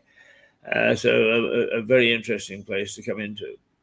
Anyway, Mirador is a local television operation, but we say we are local and not parochial. We tend not to catch stray cats, but we do talk about things that are local, that are of interest, perhaps, to similar people, similar towns, similar communities in anywhere, albeit New Zealand or the United States, or, for instance, South Africa. Those sort of things are of common interest and should be shared communally. And that's what we try to do. It's a bit of a complicated issue, I suppose. The other thing that we try also to do is to establish very firmly the freedom of the press. I am very, very aware of libel, and that is not permitted. It is not permitted by law, but it is not permitted even by accident on this particular television station. But other than that, we open up our microphones and our cameras to a whole range of people who give differing viewpoints, different ways of looking at things, different backgrounds on what's happening. And that we intend to keep, because that is the most precious gift of all, that we are able to have this freedom in this country to express our opinions. And yes, although I am anti-woke, yes, the woke people should have their opportunity to express their opinions. But what they must not do is what any more than the rest of us do, and that is to impose by sometimes force, if you like, their ideas onto the rest of us. Going back to the hotel, in the mid-1500s, the bloody Queen Mary was having taken over from her father a kingdom that, and she was the first queen, by the way, the first female ruler, Boadicea notwithstanding, and she actually put people to death by burning at the stake if they refused to reconform to Catholicism. And 17 of those people were burned in Lewes High Street, no more than 50 yards from where I'm sitting now, and no more than a few hundred years ago, when you really come right down to it. The issue of those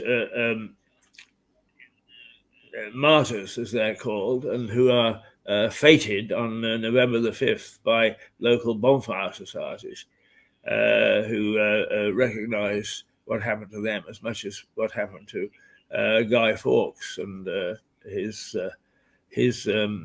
death, and not by hanging. He came pretty close to it, but he realized how painful it was going to be because it was hanged, drawn, and quartered. That was very, very painful, and he managed to throw himself off the executioner's platform and break his neck. Much cleaner and swifter way to die. And some of those martyrs were held here in this hotel in the wine cellar. Some were held in the dungeon under another hotel, the Crown Hotel, which is now the town hall. But they were held separately and severally before being marched out and put to death by burning. Some way to die. In this particular case, I understand that they were put into tar barrels, and that the tar barrels were set alight, and that was a particularly nasty way to go because the tar would get to the body before the flames snuffed out life. Well, there you are. That's who we are. Now, just outside there, it's going to hit 9 degrees this morning, which is pretty chilly. And I can feel at the moment it is a little chilly here in the cocktail bar at the hotel because the daily trade is still an hour away from opening up. Well, half an hour. It's now 10:21. And there is a nice bright fire blazing in the other lounge, and it hopefully is going to blaze all day. But we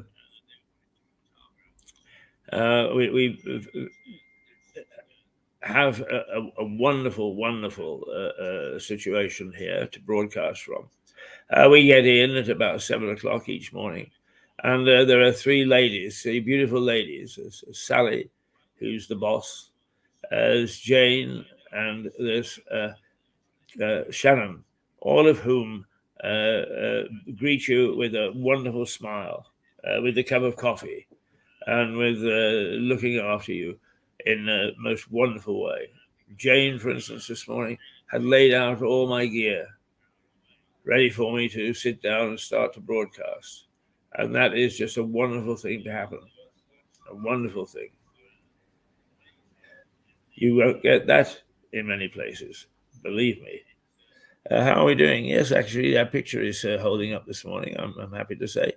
We're not having too many technical difficulties. The only technical difficulties is when I press the wrong button. But who would we expect from that? Now, it is 10:23. The date is the 21st of November 2022. I'm Keith Hayes. This is Mirador Television.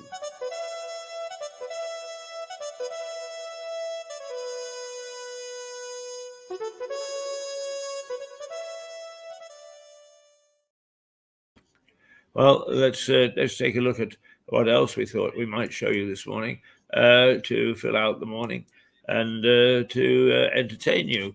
And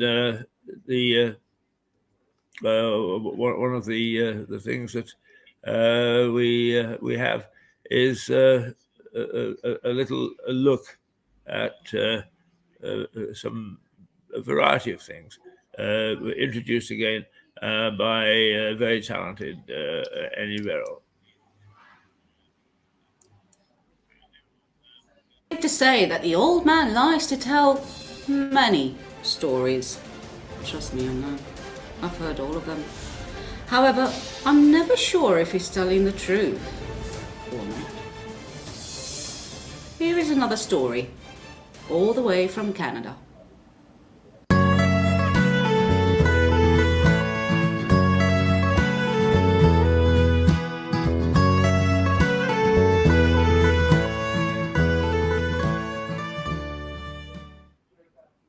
The Wild Colonial Boy. Well, I disappeared to Canada when I was 18. And what an adventure I had over there. Oh, I've had lots of adventures in my life, and as I tell more stories, some of them will be set in Northern Ireland, some in the Balkans, some in Russia, some in Africa, many different stories, some sad, some funny, some interesting, I think. But while I was in Canada, I used to earn a few bob after I became a journalist, because in those days, even there, and it wasn't anywhere near as bad as it was here in the 70s, you needed to have a union ticket to read the news. So I held a union ticket. That union ticket also allowed me to appear in movies, so I made extra money from being an extra. That's jolly good fun. You rub shoulders with the stars. They haven't a clue who you are. And they're very polite, most of them, but they say yes, no, whatever. But generally speaking, is they don't care, and why should they? They don't give a hoot. But it is good fun, and I mean, I was making $80 for an extra there, and when I did the same thing in Belfast, I got £80. So £80 is about $110 or so. Not a fortune, but enough to go and have a few drinks, and it was absolutely marvellous, terrific money. One movie that I was asked to be an extra in was Carnal Knowledge with Anne Margaret. Isn't that, boy, it was the first supposedly daring film to do with sex. Whoa! No, it wasn't pornographic. But we had to appear at parties and so on and so forth. So the shots were taken, and I think I was on that particular film for about 2 days. And it's a good experience, it's a great experience. I would never have not wanted to do it. But the shooting finished, and I think I was supposed to appear at a cocktail party, and again walking along the street or whatever. I can't really remember exactly the scenes. But none of them were pornographic, I can tell you that.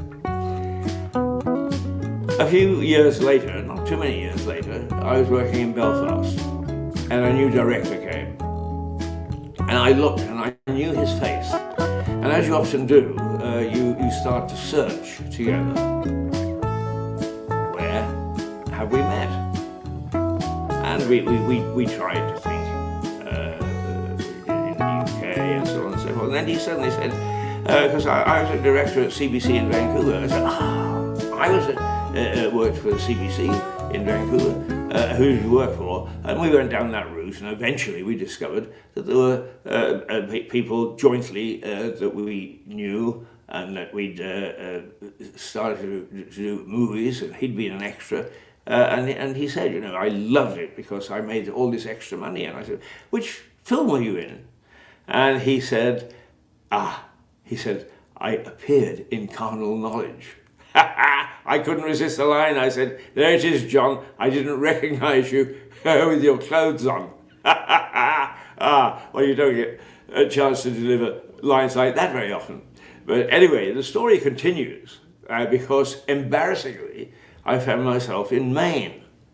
And I had got used to using this little story as an after-dinner tale, which I did. And there were half a dozen well-meaning Americans, very nice people in the group, and they said, you were in Carnal Knowledge? And I proudly said, yes. Later in the day, I got a phone call to say, you've been invited to a cocktail party tonight, and somebody has found a copy of Carnal Knowledge. We can all watch it together.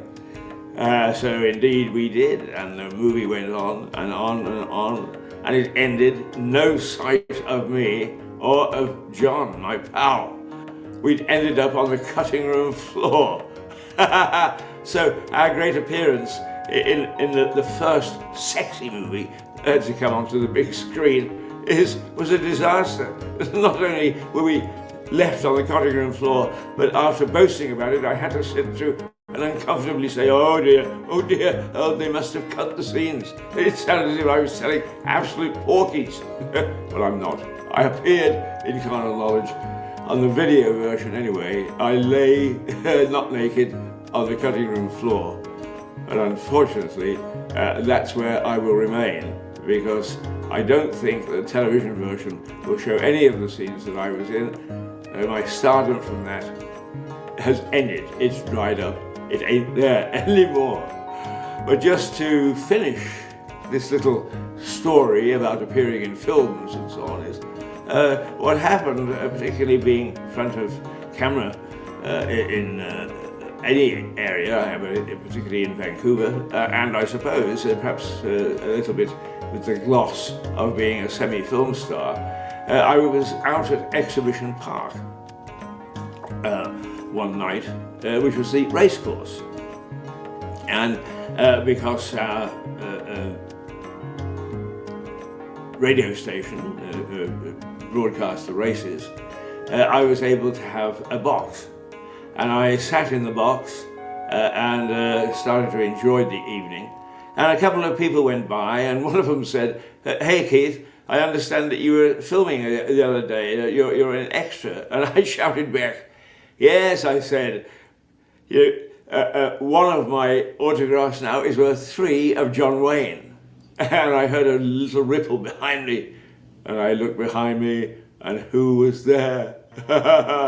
Yes, the big man himself. My God, the film industry has left me with embarrassment all over the place. He was very gracious. He grinned and he waved. I didn't dare ask for his autograph. But being a film extra has its benefits when you look at the bank account. So my next tall tale, Toodlepip. Carnal Knowledge, Jack Nicholson, Anne Margaret, Art Garfunkel, and Candice Bergen in Mike Nichols' Carnal Knowledge. Now it's time has come.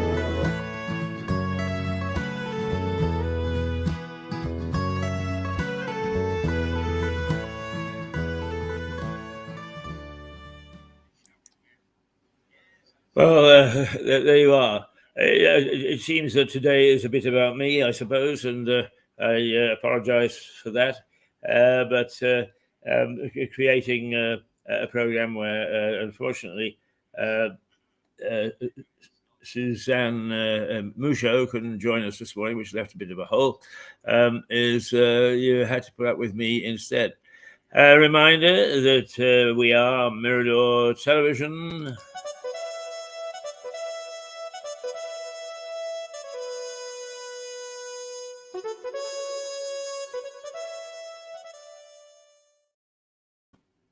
And we are broadcasting out of the White Hart Hotel in the centre of Lewis. That it is 10:32 on the 21st day of November, 2022. And soon we'll all be gearing up ready to shut off the evils of this past year, and there have been many. I don't think that we have had 1 month, starting with January and the shock of lockdown, that hasn't been traumatic throughout the year, and it has had its effect. And we, with a lot of other people, have not yet clawed back satisfactorily to the level we were before lockdown. We've done our best. We've kept at it. We haven't gone under, but we are fighting on a daily basis to keep our head above water. And I hope that we can do that. And I hope that you will do that with us, and that you will help us as much as we can. Just a little note of our contribution to the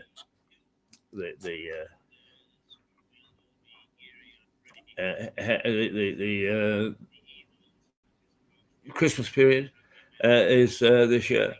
That it is often said that the Lewis High Street looks like the Grinch has come and stolen it. And although we are not making a contribution directly to the lights and the improvement of the street itself, what we are doing is we are holding a carol concert with the Paddock Choir, and we intend to invite a few local worthies to join us for that evening and to broadcast it so that we can at least show Lewis in a decent light, that we can bring a little bit of cheer, a little bit of singing, and a little bit of socializing to the Christmas period. And that will be on the 22nd, the evening of the 22nd. So if you're around, by all means, tune in and join us. We look forward to having you with us. And indeed, we will. Now, let's see, if it's 10:36 and we're into the last half hour of our program, and do we have any more good things to show you? I am not sure that we do, actually. I think that we very much, let's just remind you who we are.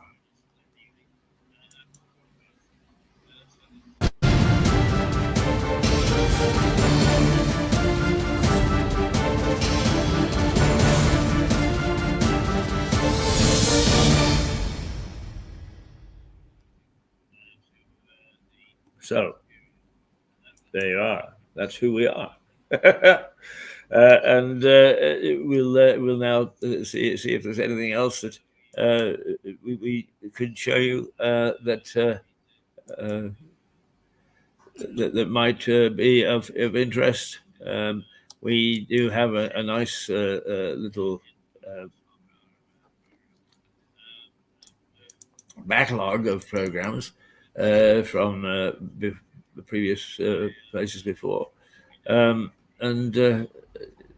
hopefully we'll. One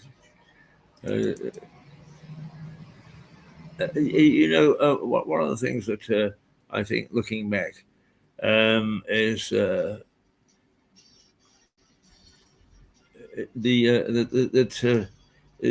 things have changed. Let's see. We have a program called New Kids, and New Kids on the Block.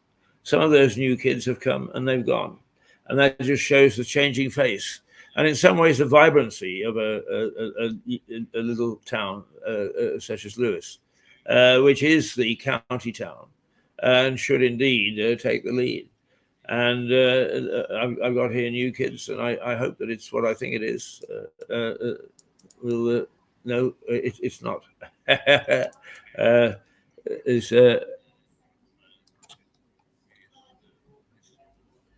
I know what we'll do, because we asked.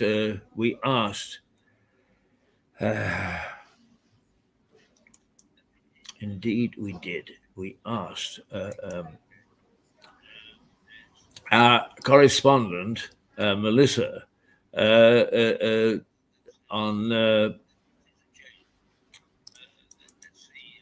on Friday about her son, who has produced some programs for us, and it may be that we've got a couple kicking around if we can find them. And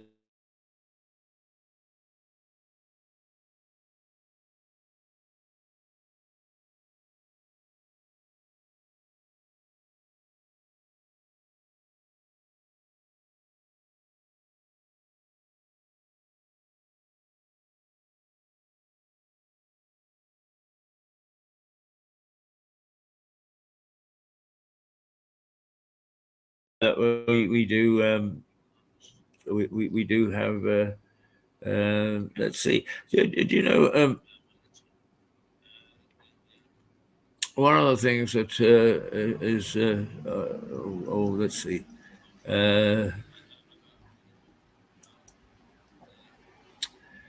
we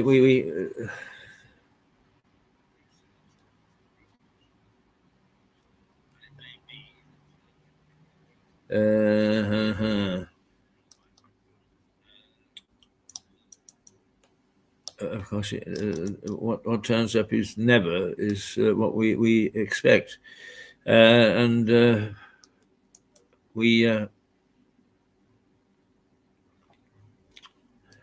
Well, we do have some interesting stuff, I think. In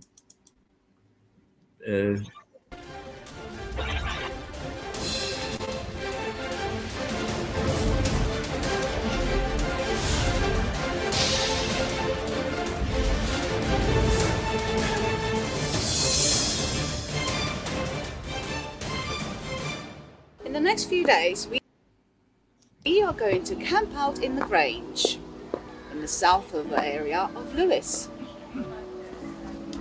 The old man likes it here.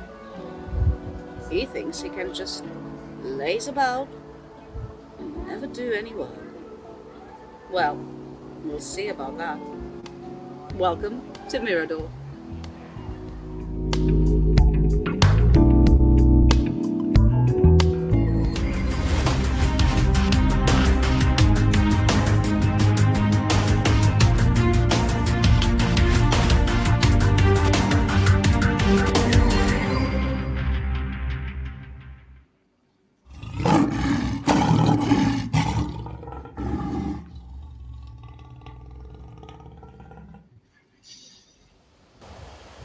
All this week we've been down in the Grange Park shooting various bits for Mirador Television. And while I'm here, I was thinking about the history of this town because I'm surrounded by it. And I thought, when I do a rant, why not do it here? Particularly if I'm aided by a little sip of champagne. It does loosen the tongue. But the topics are as serious as any serious topic can be. The first issue that I want to take up is that the computer people are getting out of hand with their damn passwords. Now, it's easy for me to say, or for you to say, he's an old curmudgeon, he's an old codger. What does he know about passwords? But when I made an odd comment about passwords on my Facebook page, I got all sorts of reactions from people of all ages, all persuasions, all backgrounds, agreeing with me. Passwords are getting out of hand. I think they've sent the boys down to the basement and said, we don't know what to do with you during the pandemic. See what you can do to improve the situation. But of course, let computer people loose, and their improvements are to tamper with what is already working. If it ain't broke, don't fix it. It doesn't matter what I tap into on my phone, I suddenly get a demand for a password. And at the bottom it says, if you press and click, the password will come up for this particular page. And it never does. There is a red warning saying, this is an old password, you changed it. But I don't remember changing it. And I find it extremely inconvenient that I have to look for a password so that I can get into a page or a site that is mine, and some weirdo off in the middle of Google, wherever, is asking me for a password. It has gone too far, chaps.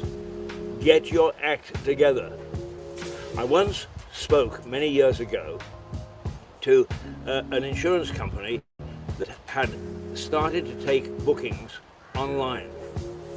And I said to the man who actually started this, what will it take to make this a huge success? And he said, one-stop shop. You pick up the phone, direct line, and everything can be solved. You don't have to do anything else. Well, it's the same sort of thing. At one time, computers and the computing systems were easy to handle. It was a one-stop shop. You had your password, you entered it, you clicked, and away you went. Nowadays, God help me, everything flashes up every time you try to do that, and it makes it very uncomfortable trying hard to get the information. To the point where I have said, and I've sent emails, if you ask me for a passport one more time, then I am going to say to people, don't use this site, and I'm going to stop using it myself. So start to think, chaps. It may be that you're security conscious. It may be data protection and all the rest of this silly nonsense. But if you're pissing off the consumer, then you are in trouble, because we are the people that make you work. We are the people that pay for your service. Think twice and sit down around a table and decide whether the consumer is more important or whether you want to add yet another layer of passwords. That come out of key tags. Should be.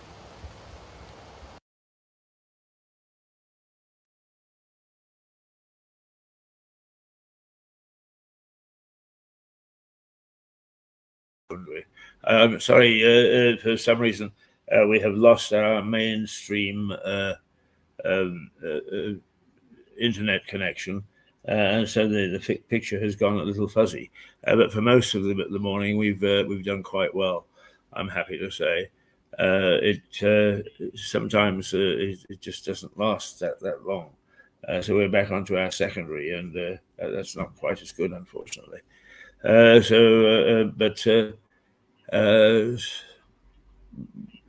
think that we haven't done too badly this morning by you. It is now 10:45, and I'm not going to keep you for more than just for 11 o'clock when our standard lockdown. So let's just recap what we've done this morning, shall we? First of all, we reviewed the newspapers. What is in the news? Two things. First of all, the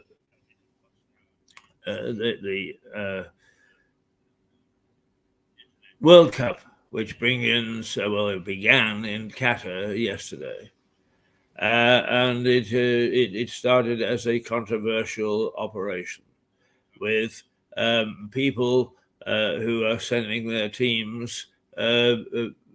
Also using the occasion to establish their disquiet at the Qatar regime's various lack of implementation of human rights as we understand it. And that is almost overseeing, overpowering the fact that it is a football tournament and that people are going out into the wilds, into the sands of the Gulf to play football, but also to try to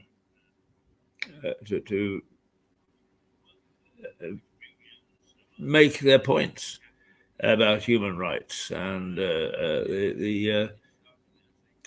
particularly the question of homosexuality, which is banned in the kingdom. Our captain Harry Kane plans to take to the field with a rainbow strapped to his shoulder, and he has been warned. Although negotiations are going on, it'll be interesting to see what efforts have worked this afternoon by 1 o'clock. To let him do it, or for him to change his stance, of course, but he's been warned at this particular stage that he'll be sent off. The referee has the instruction to send him off if he's making that sort of political statement. The FIFA has made some acknowledgement that they made a mistake in choosing Qatar. But then again, it was in the days of Sepp Blatter, days of, unfortunately, corruption and huge scandals, and a lot of money changed hands.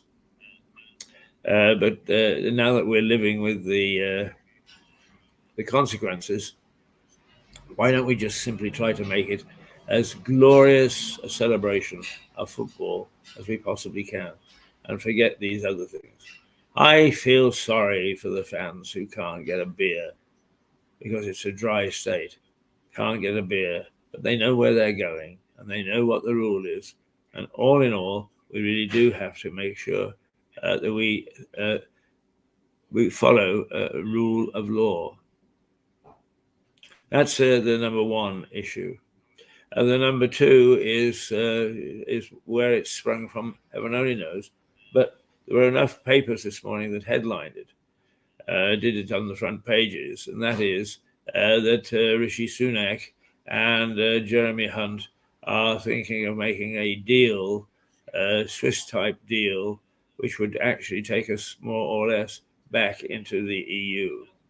And that, of course, has caused howls of outrage and will cause howls of outrage because even though many people may have switched their ideas about Brexit since the vote was taken, it doesn't matter. That vote was taken and it's become part of our order. And rule of law says that we follow our order. So any suggestion that we start to kick against the pricks, as it were, is out of order. It is essential, absolutely essential, that we follow rule of law. Every country needs to follow rule of law. And that law is its law. It may not suit another country. It may be an anathema to another country. And diplomatically, there is no reason why people can't, or one country can't, lobby or use diplomatic means to try to persuade another country to change its law. But if it doesn't, it is essential that we support rule of law in that country. And so many countries are under threat from abandoning their rule of law. It makes it even more incumbent upon us to ensure that that is the number one principle before we actually start to tell other people how we should live or where we should live.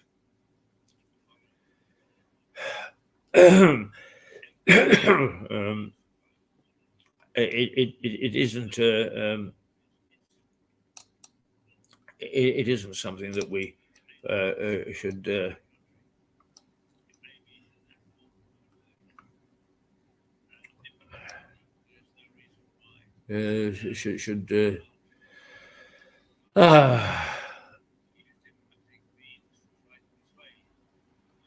I'm looking through our program list, and I shouldn't do that really when I'm talking to you. And indeed, I'm going to stop it because we're so close to the end now. We're only 6 minutes away, 8 minutes away from us going off the air. And so let's try and keep it as sensible as we possibly can. But the fact of the matter is, whether we like it or not, out of Europe, independence from the EU is part of our law, and that we need to observe that law. We need to observe rule of law unless internally we change that law, as indeed we did through a referendum.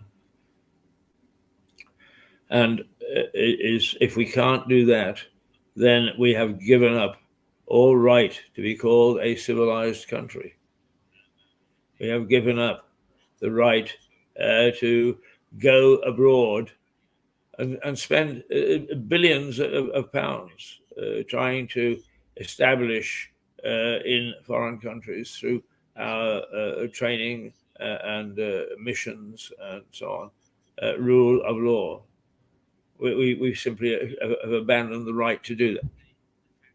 Well, some people may say, save us 7 billion quid. And I suppose it would. But there are some principles that are at stake. And if there's one thing that's upset me about Westminster in this past 12 months, is that it has not followed very much principle. We've had the tail wagging the dog. And is the tail going to wag the dog again? because we started off with Boris Johnson. But we'd already seen the tail wagging the dog in the May administration, the Theresa May administration, where, in fact, she became almost a lame duck prime minister because the backbenchers in Parliament were calling the shots. And then we had Boris, who was a bit of a naughty boy in lockdown. And yes, he did things which he shouldn't have done. But were they serious enough to permit the tail, the backbench MPs, to more or less take over the running of the country again? I personally have my doubts that that's what happened. And then we went from that to Liz Truss, who came in with a great rush of ideas, and the tail did not like those ideas and dumped her after just 40 days. Was that the right thing to do? And was it the right way to do it? Because what's happened is that we have a group of backbench MPs who, having got the taste of blood, now love taking over and showing their might, showing their collective power, and telling the executive what to do. Can Rishi Sunak and Jeremy Hunt stand up to that? Well, I think they're going to be as tested as the previous three prime ministers. I think they're going to be to find that they cannot do too much without incurring the wrath of the backbench people. So that's the two key issues. The two key issues that we are facing in from the front pages of the newspapers anyway. Two key issues we're facing today. So this afternoon at 1:00, and as one paper said, is the famous Des Lynam. His line was, "Haven't any of you got a job to go to?" And one of the key commentaries in the Daily Mail today is from a commentator who says, we really need to get people back to work in this country. So there'll be more beer swilling at home or in the pubs or whatever from people who say they're working from home and aren't. What they're doing is they're watching the World Cup.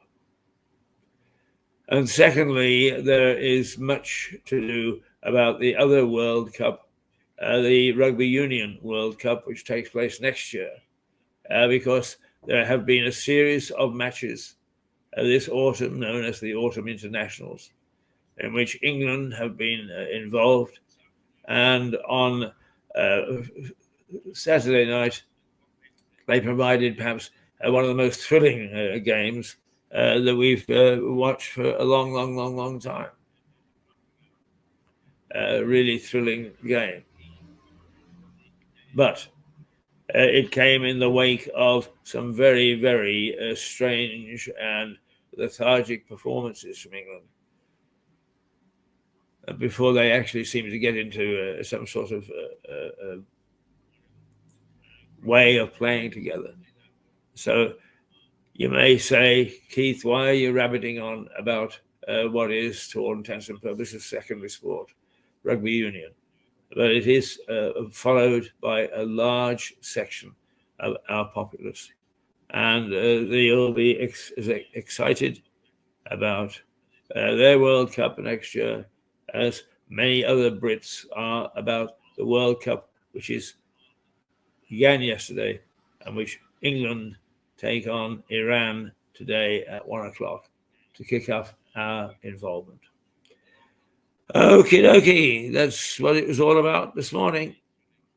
We have still got inflation We have still got a cost of living crisis. We have still got a war in Ukraine. We have still got all sorts of other crises that we have to face, other decisions to make.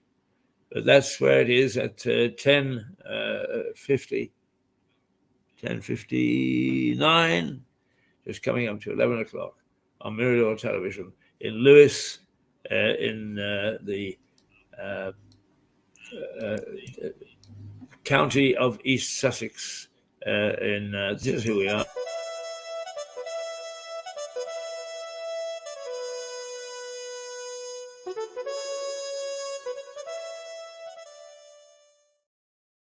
And that took us to 11 o'clock.